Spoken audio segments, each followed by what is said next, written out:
Kanshi TV ਦੇ ਦਰਸ਼ਕਾਂ ਨੂੰ ਜੈ ਗੁਰਦੇਵ, ਧੰਨ ਗੁਰਦੇਵ, ਜੈ ਭੀਮ, ਜੈ ਭਾਰਤ। ਬੀਤੇ ਦਿਨੀ ਮਾਨਯੋਗ ਸੁਪਰੀਮ ਕੋਰਟ ਵੱਲੋਂ ਅਨੁਸੂਚਿਤ ਜਾਤੀਆਂ ਤੇ ਅਤਿਆਚਾਰ ਰੋਕੂ ਐਕਟ 1999 ਨੂੰ ਬੋਨਾ ਕਰਨ ਦੇ ਲਈ ਇਸ ਵਿੱਚ ਕਈ ਕਟੌਤੀਆਂ ਕਰ ਦਿੱਤੀਆਂ ਗਈਆਂ।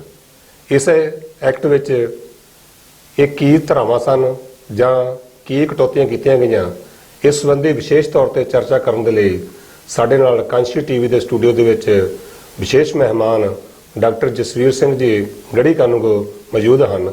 ਆਓ ਇਹਨਾਂ ਤੋਂ ਇਸ ਐਕਟ ਦੀਆਂ ਧਾਰਾਵਾਂ ਬਾਰੇ ਜਾਂ ਕਮੀਆਂ ਪੇਸ਼ੀਆਂ ਬਾਰੇ ਚਰਚਾ ਕਰਦੇ ਹਾਂ। ਡਾਕਟਰ ਸਾਹਿਬ, ਕਾਂਸ਼ੀ ਟੀਵੀ ਦੇ ਸਟੂਡੀਓ ਦੇ ਵਿੱਚ ਆਉਣ ਲਈ ਤੁਹਾਡਾ ਬਹੁਤ-ਬਹੁਤ ਜੀ ਆਇਆਂ, ਧੰਨਵਾਦ।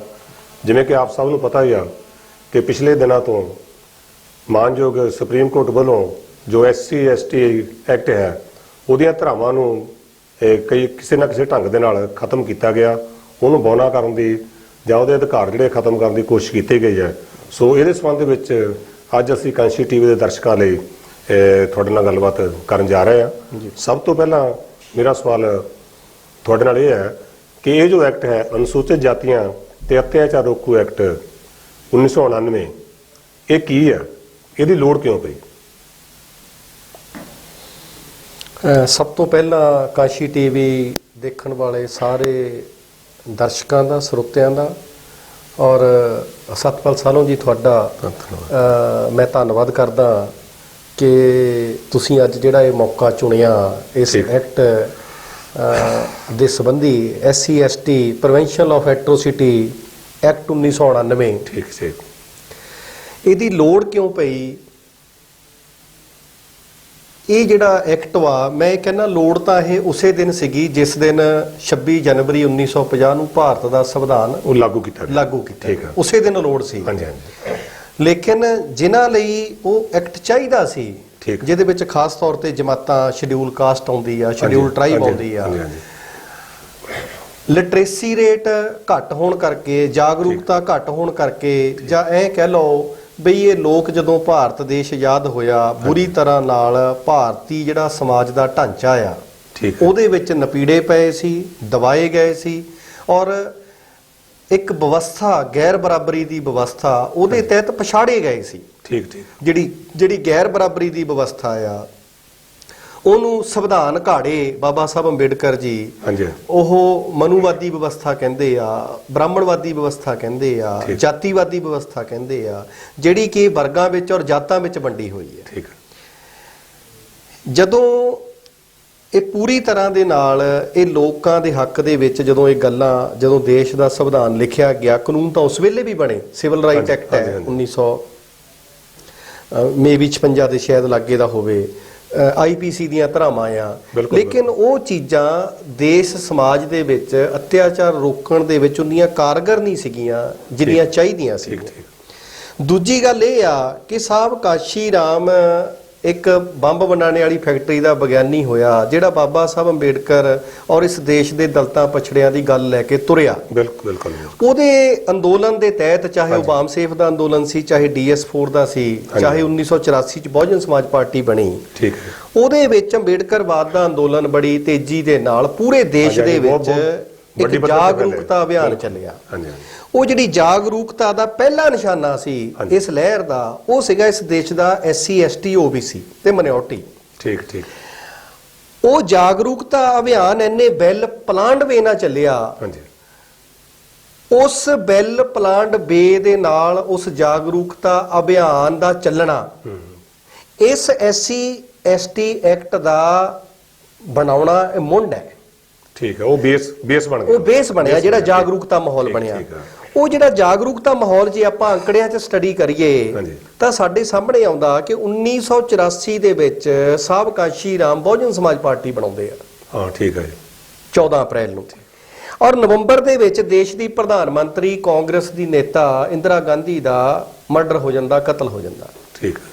ਉਸ ਤੋਂ ਬਾਅਦ ਜਿਹੜੀਆਂ ਵੋਟਾਂ ਪੈਂਦੀਆਂ ਆ 1984 ਦਸੰਬਰ ਦੇ ਵਿੱਚ ਰਾਜੀਵ ਗਾਂਧੀ ਦੇਸ਼ ਦਾ ਪ੍ਰਧਾਨ ਮੰਤਰੀ ਬਣਦੇ। ਮੈਂ ਬਹੁਜਨ ਸਮਾਜ ਪਾਰਟੀ ਬਣਨ ਤੋਂ 8-9 ਮਹੀਨਿਆਂ ਤੋਂ ਬਾਅਦ ਦੇਸ਼ ਨੂੰ ਵੋਟਾਂ ਦੇਖਣੀਆਂ ਪੈਂਦੀਆਂ। ਹਾਂਜੀ। ਉਹ ਜਦੋਂ ਵੋਟਾਂ ਪੈਣੀਆਂ 1984 ਦਸੰਬਰ, ਤਾਂ ਬਹੁਜਨ ਸਮਾਜ ਪਾਰਟੀ ਉਹ ਵੋਟਾਂ ਦੇ ਵਿੱਚ ਖੜਦੀ ਆ ਔਰ ਲੜਦੀ ਆ। ਤਾਂ ਬਹੁਜਨ ਸਮਾਜ ਪਾਰਟੀ ਨੂੰ ਇੱਕ ਬਜਨੌਰ ਸੀਟ ਹੋਈ ਆ ਜਿੱਥੇ ਬਾਈ ਇਲੈਕਸ਼ਨ ਹੋਇਆ 85 ਦਸੰਬਰ ਦੇ ਵਿੱਚ। ਉੱਥੋਂ ਬਹੁਜਨ ਸਮਾਜ ਪਾਰਟੀ ਨੂੰ 6000 ਵੋਟਾਂ ਪਈਆਂ ਲਗਭਗ। ਠੀਕ ਹੈ। ਆਮ ਇਲੈਕਸ਼ਨ ਜਨਰਲ ਇਲੈਕਸ਼ਨ ਚ ਆਮ ਇਲੈਕਸ਼ਨ। ਲੇਕਿਨ ਜਦੋਂ 1 ਸਾਲ ਬਾਅਦ ਦਸੰਬਰ 1985 ਚ ਵੋਟਾਂ ਪੈਂਦੀਆਂ ਬਾਈ ਇਲੈਕਸ਼ਨ ਦੀਆਂ, ਤਾਂ ਉਸੇ ਬਜਨੌਰ ਲੋਕ ਸਭਾ ਸੀਟ ਤੋਂ ਉਪ ਪ੍ਰਧਾਨ ਬਹੁਜਨ ਸਮਾਜ ਪਾਰਟੀ ਜਾਂ ਜਨਰਲ ਸਕੱਤਰ ਬਹੁਜਨ ਸਮਾਜ ਪਾਰਟੀ, ਜਿਹੜੀ 4 ਵਾਰ ਮੁੱਖ ਮੰਤਰੀ ਰਹੀ ਉੱਤਰ ਪ੍ਰਦੇਸ਼ ਦੀ, ਉਹ ਲੜਦੀ ਆ ਇਲੈਕਸ਼ਨ, ਤਾਂ ਉਹਨੂੰ 61000 ਵੋਟ ਪੈਂਦੀ ਆ ਬਾਈ ਇਲੈਕਸ਼ਨ ਚ। ਜਦ ਕਿ ਬਾਈ ਇਲੈਕਸ਼ਨ ਜਿਹੜੀ ਸਰਕਾਰ ਦੇ ਪੱਖ ਜਾਂਦੀ ਹੁੰਦੀ, ਸਰਕਾਰ ਦੇ, ਕਿਉਂਕਿ ਉੱਥੇ ਜਿਹੜਾ MP ਜਿੱਤਿਆ ਸੀ ਗਰਧਾਰੀ ਲਾਲ, ਉਹਦੀ ਮੌਤ ਹੋ ਗਈ ਸੀ। ਔਰ ਕਾਂਗਰਸ ਦੇ 1 ਸਾਲ ਚ ਉਸ ਸੀਟ ਤੇ 95000 ਵੋਟ ਘਟ ਗਏ। ਇੱਕ ਸਾਲ ਦੇ ਵਿੱਚ 95000 ਵੋਟ ਘਟ ਗਏ। 1987 ਦੇ ਵਿੱਚ ਤੱਕ 4 ਇਲੈਕਸ਼ਨ ਜਿਹੜੇ ਆ ਬਾਈ ਇਲੈਕਸ਼ਨ ਕਾਂਗਰਸ ਨੂੰ ਲੜਨੇ ਪੈਂਦੇ ਆ। ਹਰਿਦੁਆਰ ਦਾ ਲੜੀ, ਇੱਕ ਰਾਠ ਅਸੈਂਬਲੀ ਆ ਉੱਥੋਂ ਲੜੀ, ਪੱਟੀ ਅਸੈਂਬਲੀ ਆ ਉੱਥੋਂ ਲੜੀ, ਕਾਸ਼ੀਪੁਰ ਅਸੈਂਬਲੀ ਆ ਉੱਥੋਂ ਲੜੀ, ਉਪ ਚੋਣ ਹੋਈ ਇੱਥੇ। ਜਿਹੜੀ ਹਰਿਦੁਆਰ ਦੀ MP ਦੀ ਇਲੈਕਸ਼ਨ ਹੋਈ ਆ, ਕਾਂਗਰਸ ਉੱਥੋਂ ਜਿੱਤਦੀ ਆ, ਕਿਉਂਕਿ ਕਾਂਗਰਸ ਦਾ ਪ੍ਰਧਾਨ ਮੰਤਰੀ ਆ ਦੇਸ਼ ਤੇ, ਸਾਰੇ ਦੇਸ਼ ਦੇ ਸੂਬਿਆਂ ਦੇ ਵਿੱਚ ਉਹਨਾਂ ਦੀਆਂ ਸਰਕਾਰਾਂ ਆ। 1,49,000 ਵੋਟ ਕਾਂਗਰਸ ਲੈ ਕੇ ਜਿੱਤ ਜਾਂਦੀ ਆ ਉੱਥੋਂ। ਔਰ ਦੂਜੇ ਨੰਬਰ ਤੇ ਪਾਰਟੀ ਬਹੁਜਨ ਸਮਾਜ ਪਾਰਟੀ ਰਹਿੰਦੀ ਆ 1,35,000 ਵੋਟਾਂ ਲੈ ਕੇ। ਤੀਜੇ ਨੰਬਰ ਤੇ ਸਾਂਝੇ ਮੋਰਚੇ ਦਾ ਰਾਮ ਵਿਲਾਸ ਪਾਸਵਾਨ ਰਹਿੰਦਾ, ਜਿਹਨੂੰ ਸਿਰਫ 34,000 ਵੋਟਾਂ ਪੈਂਦੀਆਂ। BJP ਇਹਨੂੰ ਲੜਾਉਂਦੀ ਆ, ਜਨਤਾ ਪਾਰਟੀ ਇਹਨੂੰ ਲੜਾਉਂਦੀ ਆ, ਲੋਕ ਦਲ ਇਹਨੂੰ ਲੜਾਉਂਦਾ, ਸਾਂਝਾ ਮੋਰਚਾ। ਹੁਣ ਕਾਂਗਰਸ ਪਾਰਟੀ ਪੂਰੇ ਦੇਸ਼ 'ਚ ਸਰਵਾ ਕਰ ਰਹੀ ਆ ਵੀ ਸਾਡੀਆਂ ਵੋਟਾਂ ਘੱਟ ਹੋ ਰਹੀਆਂ, ਸਾਡੀਆਂ ਵੋਟਾਂ ਖਤਮ ਹੋ ਰਹੀਆਂ, ਸਾਡੀਆਂ ਵੋਟਾਂ ਘਟ ਰਹੀਆਂ, ਪਿੱਛੇ ਕੌਣ? ਚਿੰਤਾ ਦਾ ਵਿਸ਼ਾ ਉਹਨਾਂ ਦਾ। ਇਹ ਇਕੱਲਾ ਯੂਪੀ 'ਚ ਨਹੀਂ ਹੋਇਆ। ਯੂਪੀ ਦੇ ਵਿੱਚ 89 ਦੇ ਵਿੱਚ ਅਸੈਂਬਲੀ ਦਾ ਇਲੈਕਸ਼ਨ ਹੋਇਆ, ਮਾਰਚ 89। ਇਹ ਮੈਂ ਜਿਹੜੀਆਂ ਗੱਲਾਂ ਦੱਸ ਰਿਹਾ, 89 ਦਾ ਸਾਲੋਂ ਸਾਹਿਬ ਜਿਹੜਾ ਐਕਟ ਬਣਿਆ, ਉਹ ਤੋਂ ਪਹਿਲਾਂ ਜਿਹੜੀ ਥੱਲੇ ਗਰਾਊਂਡ ਤਿਆਰ ਹੋ ਰਹੀ ਆ, ਸਥਿਤੀਆਂ ਬਣ ਰਹੀਆਂ, ਉਹਨਾਂ ਸਥਿਤੀਆਂ ਦੀ ਚਰਚਾ ਕਰਦਾ ਕਿ ਕਾਨੂੰਨ ਕਿਉਂ ਆਇਆ। ਤਾਂ ਅਸੈਂਬਲੀ ਦੇ ਇਲੈਕਸ਼ਨ ਜਿਹੜੇ ਹੋਏ ਆ, ਬਹੁਜਨ ਸਮਾਜ ਪਾਰਟੀ ਨੂੰ ਸਿਰਫ 2.4% ਵੋਟਾਂ ਪੈਣੀਆਂ, ਪਰ ਅਸੈਂਬਲੀ ਦੀਆਂ 56 MLA ਕਾਂਗਰਸ ਯੂਪੀ 'ਚ ਹਾਰ ਜਾਂਦੀ ਆ। ਇਹਦਾ ਪ੍ਰਭਾਵ ਪਿਆ ਪਾਰਟੀ ਤੇ। ਪੰਜਾਬ ਦੇ ਵਿੱਚ ਬਹੁਜਨ ਸਮਾਜ ਪਾਰਟੀ ਨੂੰ ਸਤੰਬਰ 1985 ਦੇ ਵਿੱਚ ਸਿਰਫ 2.2% ਵੋਟਾਂ ਪੈਣੀਆਂ, ਪਰ ਅਕਾਲੀ ਜਿਹੜੇ ਕਦੇ 40-50 ਸੀਟਾਂ ਤੋਂ ਵੱਧ ਨਹੀਂ ਸੀ ਜਿੱਤੇ, ਉਹ 73 ਸੀਟਾਂ ਜਿੱਤ ਕੇ ਬਰਨਾਲਾ ਗਵਰਨਮੈਂਟ ਬਣਾ ਲੈਂਦੇ ਆ। ਮੱਧ ਪ੍ਰਦੇਸ਼ ਦੇ ਵਿੱਚ ਵੀ ਇਦਾਂ ਹੋਇਆ। ਫਾਇਦਾ ਉਹ ਲੈ ਗਏ। ਤਾਂ ਪੂਰੇ ਦੇਸ਼ 'ਚ ਕਾਂਗਰਸ ਦੇ ਜਿਹੜੇ ਥਿੰਕਰ ਹੈ ਉਹ ਐਨਾਲਾਈਜ਼ ਕਰ ਰਹੇ ਆ, ਉਹ ਸੋਚ ਵਿਚਾਰ ਰਹੇ ਆ ਵੀ ਇਹ ਕਿਆ ਭਾਣਾ ਵਾਪਰ ਰਿਹਾ। ਫਿਰ ਉਹਨਾਂ ਦੀਆਂ CID ਰਿਪੋਰਟਾਂ ਦੇ ਆਧਾਰ ਤੇ ਆਇਆ ਕਿ ਗੁਪਤੋ ਗੁਪਤੀ ਥੱਲੇ SC ST OBC ਮਿਨੋਰਟੀ ਸਿੱਖ ਮੁਸਲਮਾਨ ਪਾਰਸੀ ਬੋਧੀ ਇੱਕ ਨਵਾਂ ਧਰੂਵੀਕਰਨ ਤਿਆਰ ਕਰ ਰਹੇ ਆ, ਜਿਹਨੂੰ ਬਹੁਜਨ ਦਾ ਧਰੂਵੀਕਰਨ ਕਹਿੰਦੇ ਆ। ਇਹ ਬਹੁਜਨ ਦਾ ਧਰੂਵੀਕਰਨ ਇਸ ਕਰਕੇ ਹੋ ਰਿਹਾ ਕਿ ਜ਼ੁਲਮ ਅਤਿਆਚਾਰ ਜਦੋਂ ਵੱਧਦਾ ਆ ਤਾਂ ਬਹੁਜਨ ਧਰੂਵੀਕਰਨ ਹੁੰਦਾ। ਬਿਲਕੁਲ ਬਗਾਵਤ ਨਿਕਲਦੀ ਹੈ। ਇਹ ਬਹੁਜਨ ਧਰੂਵੀਕਰਨ ਨੂੰ ਰੋਕਣ ਦੇ ਲਈ ਕਾਂਗਰਸ ਪਾਰਟੀ ਆਪਣੀ ਸੇਫ ਸਾਈਡ ਕਰਨ ਦੇ ਲਈ, ਆਪਣੀ ਪਾਰਟੀ ਨੂੰ ਬਚਾਉਣ ਦੇ ਲਈ 89 ਦੇ ਵਿੱਚ ਇਹ ਜਿਹੜਾ ਕਾਨੂੰਨ ਲਿਆਉਂਦੀ ਆ, ਜਿਹਨੂੰ SC ST prevention of atrocity act 89 ਕਹਿੰਦੇ ਆ, ਜਿਹੜਾ ਮਹਾਤਮਾ ਗਾਂਧੀ ਦੇ ਸ਼ਹੀਦੀ ਦਿਨ, ਉਹਦੀ ਜਿਹੜੀ ਡੈਥ ਐਨਵਰਸਰੀ ਆ, ਜਿਸ ਦਿਨ ਮਰਡਰ ਹੋਇਆ ਸੀ 30 ਜਨਵਰੀ 1990 ਨੂੰ, ਇਹ ਪੂਰੇ ਭਾਰਤ ਦੇਸ਼ ਵਿੱਚ ਜੰਮੂ ਕਸ਼ਮੀਰ ਨੂੰ ਛੱਡ ਕੇ ਲਾਗੂ ਕੀਤਾ ਜਾਂਦਾ। ਪੂਰੇ ਦੇਸ਼ 'ਚ, ਸਿਰਫ ਜੰਮੂ ਕਸ਼ਮੀਰ ਦੇ ਵਿੱਚ ਇਹ ਨਹੀਂ ਹੈਗਾ, ਬਾਕੀ ਸਾਰੇ ਦੇਸ਼ ਦੇ ਵਿੱਚ ਜਿਹੜਾ ਇਹ ਲਾਗੂ ਹੋ ਗਿਆ ਜੀ। ਤੇ ਡਾਕਟਰ ਸਾਹਿਬ, ਜਿਹੜਾ ਇਹ ਤੁਸੀਂ ਬਹੁਤ ਵਧੀਆ ਢੰਗ ਦੇ ਨਾਲ ਉਹਦੀ ਬੈਕਗ੍ਰਾਉਂਡ ਜਿਹੜੀ ਆ ਤੇ ਉਹਦਾ ਜ਼ਮੀਨੀ ਜਿਹੜੀ ਹਕੀਕਤ ਆ ਉਹ ਬਿਆਨ ਕੀਤੀ ਆ, ਉਹ ਤੋਂ ਦਰਸ਼ਕਾਂ ਨੂੰ ਤੁਸੀਂ ਜਾਣੂ ਕਰਾਇਆ। ਹੁਣ ਇਹਦੇ ਨਾਲ ਇਹ ਵੀ ਇੱਕ ਥੋੜੀ ਜਾਣਕਾਰੀ ਦਿਓ, ਇਹ ਜਿਹੜਾ ਐਕਟ ਆ ਇਹ ਮਤਲਬ SC ST ਜਾਂ ਮਿਨੋਰਟੀ ਨੂੰ ਜਾਂ OBC ਨੂੰ ਕਿਹੜੇ ਅਧਿਕਾਰ ਆ ਉਹ ਪ੍ਰਦਾਨ ਕਰਦਾ ਮੁੱਖ ਜੀ। ਸਾਲੋਂ ਸਾਹਿਬ, ਇਸ ਐਕਟ ਦੇ ਵਿੱਚ ਕੁੱਲ 5 ਪਾਠ ਹੈ, 23 ਧਾਰਾਵਾਂ ਆ। 5 ਪਾਠਾਂ ਦੇ ਵਿੱਚ ਐਕਟ ਬੰਦਿਆ ਆ। ਇਹਦੀਆਂ ਮੁੱਖ ਤੌਰ ਤੇ 23 ਅਧਿਕਾਰ ਹੈ, 23 ਧਾਰਾਵਾਂ ਆ। ਇਹ ਜਿਹੜਾ ਐਕਟ ਵਾ SC ST ਇਹ ਸਿਰਫ ਅਨੁਸੂਚਿਤ ਜਾਤਾਂ ਤੇ ਅਨੁਸੂਚਿਤ ਜਨਜਾਤੀਆਂ ਨੂੰ ਰਾਈਟ ਦਿੰਦਾ ਆ, ਦੋਵਾਂ ਵਰਗਾਂ ਨੂੰ। ਠੀਕ ਹੈ। ਔਰ ਇਹਦੇ ਵਿੱਚ ਕਿਸੇ ਵੀ ਤਰ੍ਹਾਂ ਦਾ ਜ਼ੁਲਮ SC ST ਦੇ ਸਮਾਜ ਦੇ ਕਿਸੇ ਇਨਸਾਨ ਨਾਲ ਹੁੰਦਾ, ਮਨੁੱਖ ਨਾਲ ਹੁੰਦਾ, ਔਰਤ ਨਾਲ ਹੁੰਦਾ, ਬੰਦੇ ਨਾਲ ਹੁੰਦਾ, ਕਿਸੇ ਨਾਲ ਵੀ ਜਾਤੀ ਭਾਵਨਾ ਦੇ ਤਹਿਤ, ਚਾਹੇ ਉਹ ਉਹਦੀ ਬੇਇੱਜ਼ਤੀ ਕਰਦਾ ਹੈ ਜਾਤੀ ਸੂਚਕ ਸ਼ਬਦ ਵਰਤ ਕੇ, ਚਾਹੇ ਉਹਦਾ ਮੂੰਹ ਕਾਲਾ ਕਰਕੇ ਘੁਮਾਦਾ ਹੈ, ਚਾਹੇ ਉਹਦੇ ਦੁਕਾਨ ਵਪਾਰ ਦੇ ਉੱਤੇ ਨੁਕਸਾਨ ਪਹੁੰਚਾਦਾ ਹੈ, ਚਾਹੇ ਉਹਦੇ ਘਰ ਦੇ ਮੋਹਰੇ ਕੋਈ ਮਾੜੀ ਸੋਚ ਦੇ ਨਾਲ, ਜਾਤੀਵਾਦੀ ਸੋਚ ਦੇ ਨਾਲ ਕੂੜਾ ਕਰਕਟ ਲਗਾਦਾ ਹੈ, ਜਾਂ ਸਰਕਾਰੀ ਸੇਵਾਵਾਂ ਦੇ ਵਿੱਚ ਉੱਚ ਅਧਿਕਾਰੀ ਜਾਂ ਸਹਿਕਰਮੀ ਆਪਣੇ ਦਲਿਤ ਕਰਮਚਾਰੀ SC ST ਦੇ ਕਰਮਚਾਰੀ ਦੇ ਨਾਲ ਕੋਈ ਜਾਤੀ ਤੌਰ ਤੇ ਦੁਰਵਿਵਹਾਰ ਕਰਨ, ਇਹ ਧਾਰਾਵਾਂ ਉੱਥੇ ਲਾਗੂ ਠੇਸ ਪਹੁੰਚੇ ਜਿਨ੍ਹਾਂ ਨਾਲ ਠੇਸ ਪਹੁੰਚੇ ਜੀ।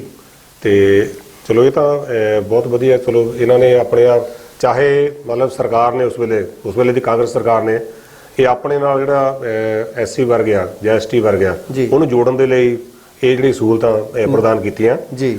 ਤੇ ਇਹਨਾਂ ਦੇ ਨਾਲ ਸਮਾਜਿਕ ਤੌਰ ਦੇ ਉੱਤੇ ਉਹਨਾਂ ਨੂੰ ਕੀ ਲਾਭ ਮਿਲਿਆ ਜੀ? ਬਿਲਕੁਲ, ਇਹ ਸਾਲੋ ਸਾਹਿਬ ਚਾਹੇ ਇਹ ਜਿਹੜਾ ਕਾਨੂੰਨ ਲਿਆਂਦਾ ਗਿਆ ਇਹ ਲੋਕਾਂ ਨੂੰ ਬਹੁਜਨ ਲਹਿਰ ਤੋਂ ਤੋੜਨ ਲਈ, ਰੋਕਣ ਦੇ ਲਈ ਇਹ ਲਹਿਰ ਕਾਨੂੰਨ ਲਿਆਂਦਾ ਕਿ ਦੇਖੋ ਕਾਂਗਰਸ ਜਮਾਤ ਮੌਕੇ ਦੀਆਂ ਜਿਹੜੀਆਂ ਸਰਕਾਰਾਂ ਆ ਉਹ ਪੂਰੇ ਤੌਰ ਦੇ ਉੱਤੇ ਇਸ SC ST OBC ਸਮਾਜ ਦਾ ਭਲਾ ਕਰ ਰਹੀਆਂ ਆ, ਇਸ ਕਰਕੇ ਲੇਕਿਨ ਜਿਹੜਾ ਇਹ ਕਾਨੂੰਨ ਜਦੋਂ ਲਾਗੂ ਹੋਇਆ ਇਸ ਕਾਨੂੰਨ ਨੇ ਪੂਰੇ ਭਾਰਤ ਦੇ ਜਿਹੜਾ SC ST ਸਮਾਜ ਹੈ ਉਹਨੂੰ ਇੱਕ ਬ੍ਰਹਮਾਸਤਰ ਦੇ ਦਿੱਤਾ।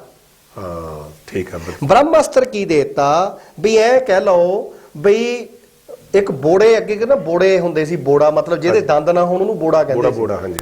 ਬਈ ਬੋੜੇ ਬੰਦਿਆਂ ਨੂੰ ਤਿੱਖੇ ਦੰਦ ਦੇਤੇ, ਵੱਢਣੇ ਵਾਲੇ ਦੰਦ। ਇਹ ਕਾਨੂੰਨ ਵੱਢਣੇ ਵਾਲਾ ਦੰਦ ਸੀ, ਜਿੱਥੇ ਲੱਗਦਾ ਸੀ ਇਹਦਾ ਖਤਰਾ ਹੀ ਇੰਨਾ ਸੀ ਕਿ ਕੋਈ ਲੋਕ ਇਹ ਚਾਹੁੰਦੇ ਹੀ ਨਹੀਂ ਸੀਗੇ ਕਿ ਸਾਨੂੰ ਵੱਢਿਆ ਜਾਵੇ, ਬਟ ਉਹ ਦੰਦਾਂ ਤੋਂ ਡਰਦੇ ਸੀ। ਇਹ ਕਾਨੂੰਨ ਦਾ ਇੰਨਾ ਭੈ ਸੀ। ਉੱਚ ਜਾਤੀਆਂ ਮਤਲਬ ਥੋੜੀ ਡਰਦੀਆਂ ਸੀ ਇਸ ਗੱਲ ਤੋਂ ਵੀ ਅਸੀਂ ਨਾ ਕਹੀਏ ਸਾਡੇ ਤੇ ਕੇਸ ਨਾ ਹੋ ਜਾਵੇ ਜਾਂ ਕਿੱਦਾਂ ਹੋ ਜਾਵੇ। ਜ਼ੁਲਮ ਅਤਿਆਚਾਰ ਤਾਂ ਨਹੀਂ ਰੁਕੇ ਅੱਜ ਤੱਕ ਵੀ, ਠੀਕ ਹੈ, ਲੇਕਿਨ ਇਸ ਕਾਨੂੰਨ ਦਾ ਭੈ ਬੜਾ ਸੀ। ਭੈ ਬਣਿਆ, ਠੀਕ ਹੈ, ਭੈ ਬੜਾ ਸੀ। ਇਹ ਤਾਂ ਇਸ ਕਰਕੇ ਸਮਾਜ ਤੇ ਜਿਹੜਾ ਪ੍ਰਭਾਵ ਪਿਆ ਕਿ ਜਿਹੜੀਆਂ ਮਨੂਵਾਦੀ ਮਾਨਸਿਕਤਾ ਦੇ ਤਹਿਤ, ਗੈਰ ਬਰਾਬਰੀ ਦੀ ਮਾਨਸਿਕਤਾ ਦੇ ਤਹਿਤ ਛੋਟੀਆਂ ਬਰਾਦਰੀਆਂ SC ST ਤੇ ਜ਼ੁਲਮ ਅਤਿਆਚਾਰ ਹੁੰਦਾ ਸੀ, ਉਹ ਕਿਸੇ ਨਾ ਕਿਸੇ ਤਰੀਕੇ ਨਾਲ ਉਹਦੇ 'ਚ ਕਮੀ ਥੋੜੀ ਜਿਹੀ ਠੱਲ ਪਈ ਆ ਜੀ। ਤੇ ਬਹੁਤ ਪਰ ਡਾਕਟਰ ਸਾਹਿਬ ਹੁਣ ਜਿਹੜਾ 20 ਮਾਰਚ 2018 ਨੂੰ ਜੀ ਭਾਰਤ ਦੀ ਮਾਨਯੋਗ ਸੁਪਰੀਮ ਕੋਰਟ ਨੇ ਜਿਹੜਾ ਇਹਦੇ ਵਿੱਚ ਕੋਈ ਪਾਬੰਦੀਆਂ ਲਾਈਆਂ ਜੀ, ਜਾਂ ਇਹਦਾ ਕੱਦ ਨੀਵਾਂ ਕਰ ਲਈ ਜਾਂ ਇਹਨੂੰ ਬੌਨਾ ਕਰਨ ਦੇ ਲਈ ਕੋਈ ਲਾਈਆਂ, ਉਹ ਕਿਹੜੀਆਂ ਸੀ ਪਾਬੰਦੀਆਂ ਜਿਨ੍ਹਾਂ ਦੇ ਨਾਲ ਅੱਜ ਜਿਹੜੇ ਵਿਸ਼ੇਸ਼ ਤੌਰ ਤੇ ਇਸ ਐਕਟ ਦੀ ਚਰਚਾ ਚੱਲ ਰਹੀ ਹੈ?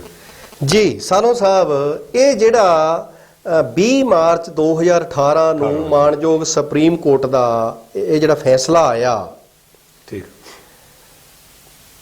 ਇਸ ਫੈਸਲੇ ਦੇ ਵਿੱਚ 2-3 ਚੀਜ਼ਾਂ ਉਹਨਾਂ ਨੇ ਸੋਧ ਦਿੱਤੀਆਂ। ਠੀਕ ਹੈ।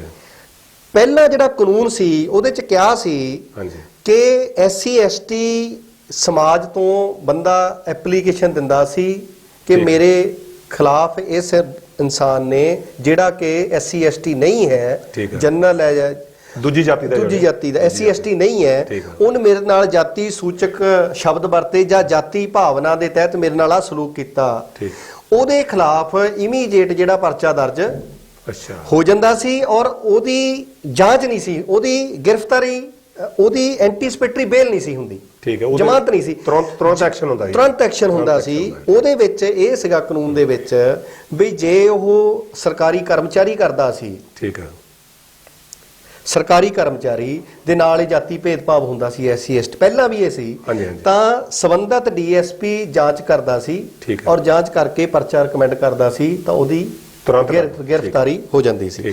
ਜਿਹੜਾ ਇੰਪਲਾਈਜ਼ ਨਹੀਂ ਸੀ ਉਹਦੇ 'ਚ ਵੀ DSP ਜਾਂਚ ਕਰਦਾ ਸੀ ਔਰ ਜੇ ਉਹ ਰਿਕਮੈਂਡ ਕਰ ਦਿੰਦਾ ਸੀ ਕਿ ਇਹਦਾ ਹੋਣਾ ਤਾਂ ਇਮੀਡੀਏਟ ਉਹਦੀ ਗ੍ਰਿਫਤਾਰੀ ਹੁੰਦੀ ਸੀ, ਐਂਟੀਸਪੇਟਰੀ ਬੇਲ ਨਹੀਂ ਸੀ ਲੱਗਦੀ।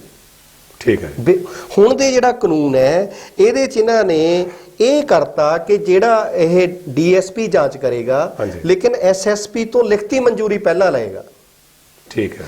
ਜੇ ਜਾਂਚ ਦੇ ਵਿੱਚ ਇਹ ਪਾਇਆ ਗਿਆ ਕਿ ਇਹ ਬੰਦਾ ਦੋਸ਼ੀ ਆ, ਇਸ ਬੰਦੇ ਤੇ ਕਾਨੂੰਨ ਦਰਜ ਹੋਣਾ ਆ, ਤਾਂ ਉਹਦੇ 'ਚ ਨਾਲ ਲਿਖਤਾ ਕਿ ਮੈਜਿਸਟ੍ਰੇਟ ਅੱਗੇ ਪੇਸ਼ ਕਰਕੇ ਮੈਜਿਸਟ੍ਰੇਟ ਤੋਂ ਵੀ ਪ੍ਰਵਾਨਗੀ ਲੈਣੀ। ਠੀਕ ਹੈ। ਪਚੀਦਾ ਥੋੜਾ ਜਿਹਾ ਕਰਤਾ, ਪਚੀਦਾ ਕਰਤਾ। ਔਰ ਦੂਜੀ ਗੱਲ, ਜਿਹੜੀ ਐਂਟੀਸਪੇਟਰੀ ਬੇਲ ਹੈ ਉਹ ਅੱਗੇ ਹਾਈ ਕੋਰਟ ਤੋਂ ਹੁੰਦੀ ਸੀ। ਠੀਕ ਹੈ। ਹੁਣ ਹਾਈ ਕੋਰਟ ਵਾਲਾ ਪ੍ਰੋਵੀਜ਼ਨ ਖਤਮ ਕਰਕੇ ਲੋਕਲ ਜਿਹੜਾ ਸੈਸ਼ਨ ਨੂੰ ਹੀ ਥੱਲੇ ਲਿਆਉਂਦਾ ਆ।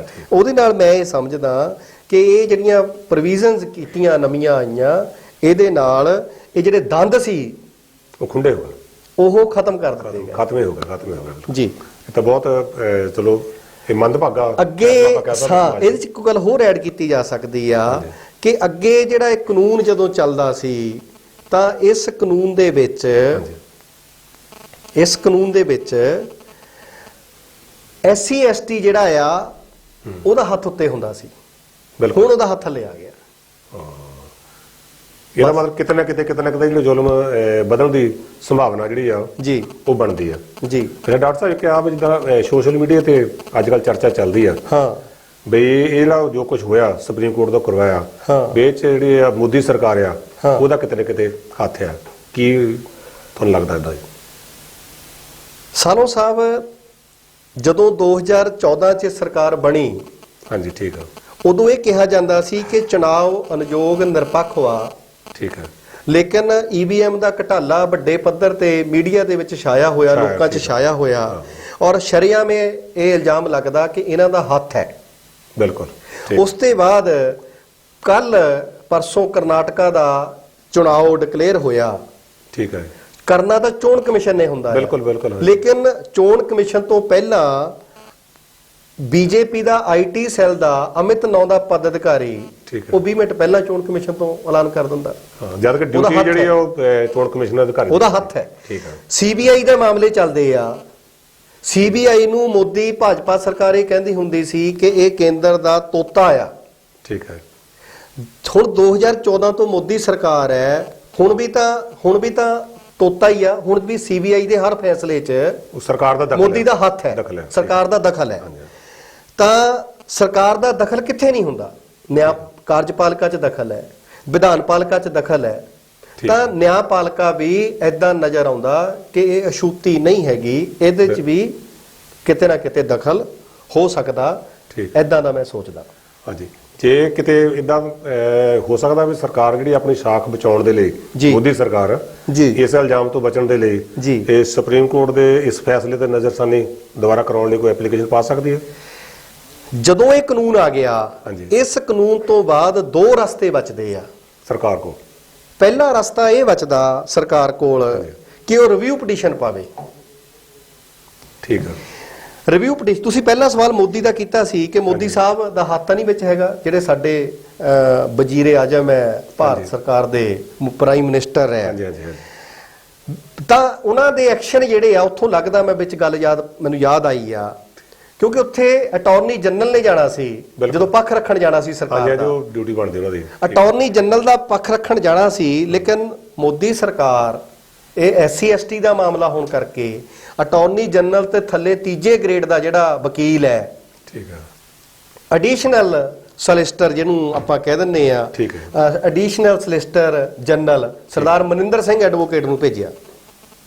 ਠੀਕ ਹੈ। ਨੰਬਰ 1। ਨੰਬਰ 2, ਹੁਣ ਸਰਕਾਰ ਕੀ ਕਰੇ? ਹੁਣ ਪੂਰੇ ਭਾਰਤ ਦੇ ਲੋਕਾਂ ਦੇ ਵਿੱਚ ਇਸ ਮਾਮਲੇ ਦੇ ਵਿੱਚ ਰੋਹ ਆ ਕਿ SC ST ਐਕਟ ਜਿਹੜਾ ਆ ਇਹ ਮੋਦੀ ਸਰਕਾਰ, BJP ਸਰਕਾਰ ਦੀ ਸਾਜ਼ਿਸ਼ ਦੇ ਤਹਿਤ ਹੋਇਆ। ਠੀਕ। ਚਰਚਾ ਆਮ ਚੱਲਦੀ ਜੀ। ਜਦੋਂ ਇਹ ਚਰਚਾ ਚੱਲ ਰਹੀ ਆ ਤਾਂ ਕਾਨੂੰਨਨ ਤੌਰ ਤੇ ਸਰਕਾਰ ਕੋਲ ਦੋ ਰਸਤੇ ਬਚਦੇ ਆ। ਪਹਿਲਾ ਰਸਤਾ ਇਹ ਬਚਦਾ ਕਿ ਸਰਕਾਰ ਸੁਪਰੀਮ ਕੋਰਟ ਦੇ ਵਿੱਚ ਰਿਵਿਊ ਪਟੀਸ਼ਨ ਲਾਵੇ। ਹਾਂਜੀ, ਜਿੱਦਾਂ ਚਰਚਾ ਚੱਲ ਰਹੀ ਹੈ। ਚਰਚਾ ਚੱਲਦੀ। ਠੀਕ ਹੈ। ਰਿਵਿਊ ਪਟੀਸ਼ਨ ਲਾਵੇ। ਦੂਜਾ, ਪਾਰਲੀਮੈਂਟ ਜੇ ਰਿਵਿਊ ਪਟੀਸ਼ਨ ਨਹੀਂ ਲਾਉਂਦੀ ਤਾਂ ਪਾਰਲੀਮੈਂਟ ਜਿਹੜੀ ਆ ਉਹ ਸੁਪਰੀਮ ਹੈ। ਬਿਲਕੁਲ। Supreme court is not supreme, parliament is supreme. ਠੀਕ ਹੈ। ਬਾਈ ਕੰਸਟੀਟਿਊਸ਼ਨ ਪਾਰਲੀਮੈਂਟ ਕਿਸੇ ਵੀ ਸੁਪਰੀਮ ਕੋਰਟ ਦੇ ਦਿੱਤੇ ਹੋਏ ਫੈਸਲੇ ਨੂੰ ਠੀਕ ਹੈ ਸੋਧ ਬਿੱਲ ਲਿਆ ਕੇ ਬਦਲ ਸਕਦੀ ਹੈ। ਫੋਰ ਐਗਜ਼ਾਮਪਲ, ਠੀਕ ਹੈ, ਅਜੀਤ ਜੰਜੂਆ ਦਾ ਰਿਜ਼ਰਵੇਸ਼ਨ ਦਾ ਕੇਸ 97-98 ਦੇ ਵਿੱਚ ਰਿਜ਼ਰਵੇਸ਼ਨ ਇਨ ਪ੍ਰਮੋਸ਼ਨ ਦਾ ਆਇਆ। ਠੀਕ ਹੈ। ਵਾਜਪਾਈ ਗਵਰਨਮੈਂਟ ਨੇ 85ਵੀਂ ਸੋਧ ਲਿਆ ਕੇ ਉਹ ਫੈਸਲਾ ਸੁਪਰੀਮ ਕੋਰਟ ਦਾ ਪਲਟ ਦਿੱਤਾ। ਜਿਹੜੀ ਸਰਕਾਰ ਬਦਲ ਸਕਦੀ ਹੈ, ਬਦਲ ਸਕਦੀ। ਜਿਹੜੀ 85ਵੀਂ ਸੋਧ ਕਿਤੇ ਲਾਗੂ ਹੋਈ, ਕਿਤੇ ਨਹੀਂ ਲਾਗੂ ਹੋਈ, ਉਹਦੇ ਖਿਲਾਫ ਸੁਪਰੀਮ ਕੋਰਟ ਦਾ M ਨਾਗਰਾਜ ਮਾਮਲਾ ਆ ਗਿਆ। ਠੀਕ ਹੈ। ਹੁਣ ਫੇਰ ਰਿਜ਼ਰਵੇਸ਼ਨ ਇਨ ਪ੍ਰਮੋਸ਼ਨ ਟੰਗੀ ਹੋਈ ਆ।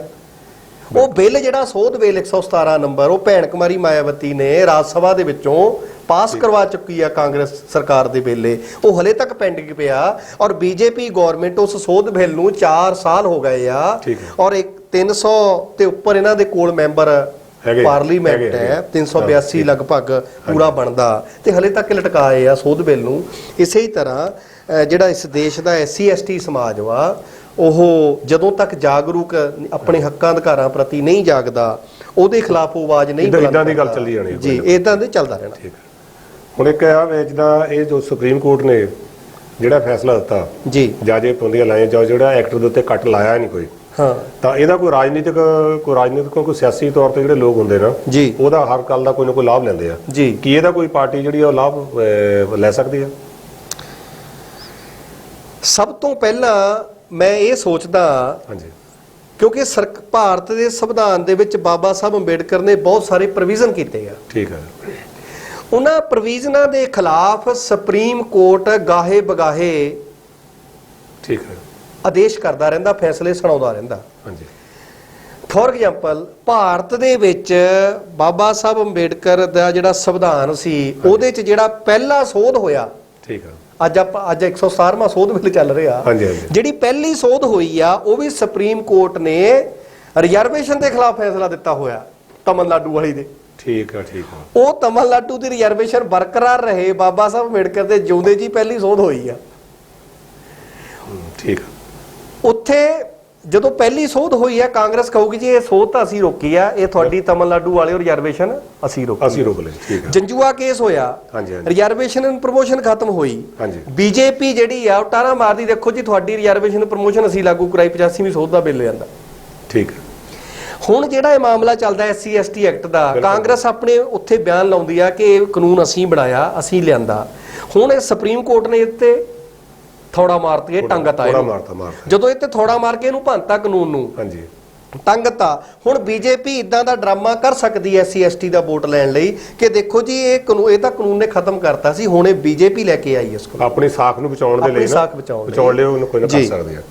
ਤੇ ਜਿਹੜਾ ਇਹ ਚਰਚਾ ਚੱਲ ਰਹੀ ਆ ਜੀ, ਜਾਂ ਇਹ ਜਿਹੜਾ ਐਕਟ ਦੇ ਵਿੱਚ ਭੰਨਤੋੜ ਕੀਤੀ ਆ, ਤੇ ਇਹਦੇ ਸਮਾਜਿਕ ਤੌਰ ਦੇ ਉੱਤੇ ਕੀ ਪ੍ਰਭਾਵ ਹੋ ਸਕਦੇ ਆ? ਦੇਖੋ, ਸਮਾਜਿਕ ਤੌਰ ਤੇ ਪ੍ਰਭਾਵ ਇਹ ਆ ਬਈ ਜਿਹੜਾ ਦੇਸ਼ ਦਾ ਉਹ ਢਾਂਚਾ, ਵਰਣ ਵਿਵਸਥਾ ਔਰ ਜਾਤੀ ਵਿਵਸਥਾ ਦਾ ਜਿਹੜਾ ਢਾਂਚਾ ਆ, ਜਿਹੜਾ ਗੈਰ ਬਰਾਬਰਤਾ ਵਾਲਾ ਢਾਂਚਾ ਆ, ਜਿਹੜਾ ਕਿ 6000 ਤੋਂ ਵੱਧ ਜਾਤਾਂ 'ਚ ਵੰਡਿਆ ਹੋਇਆ। ਅੱਪਰ ਕਾਸਟ ਜਿਹੜੇ ਲੋਕ ਨੇ, ਜਿਹੜੇ SC ST ਨਹੀਂ ਹੈਗੇ, ਉਹ ਥੱਲੇ ਵਾਲੇ ਵਰਗਾਂ ਨੂੰ ਦਬਾਉਣ ਲਈ ਹਰ ਵਰਤਦੇ ਆ। ਯੂਪੀ ਦਾ ਮੁੱਖ ਮੰਤਰੀ ਆਦਿੱਤਿਆਨਾਥ ਯੋਗੀ, ਅਖਬਾਰਾਂ 'ਚ ਖਬਰ ਲੱਗੀ ਆ ਕਿ ਸ਼੍ਰੀਮਾਨ ਆਦਿੱਤਿਆਨਾਥ ਯੋਗੀ ਜਿਹੜੇ ਹੈਗੇ ਆ CM ਉੱਤਰ ਪ੍ਰਦੇਸ਼ ਭਾਰਤੀ ਜਨਤਾ ਪਾਰਟੀ, ਕਿ ਜੇ ਦਲਿਤਾਂ ਨੇ ਮੈਨੂੰ ਮਿਲਣਾ, ਇਹਨਾਂ ਨੂੰ ਨਲਾਓ ਧਲਾਓ ਸਾਬਣ ਵਧੀਆ ਦੇ ਨਾਲ, ਤੇ ਪਰਫਿਊਮ ਛਿੜਕ ਕੇ ਮੇਰੇ ਕੋਲ ਲਿਆਓ, ਪਵਿੱਤਰ ਕਰਕੇ ਲਿਆਓ। ਅਖਬਾਰਾਂ 'ਚ ਖਬਰ ਲੱਗੀ। ਬਿਲਕੁਲ।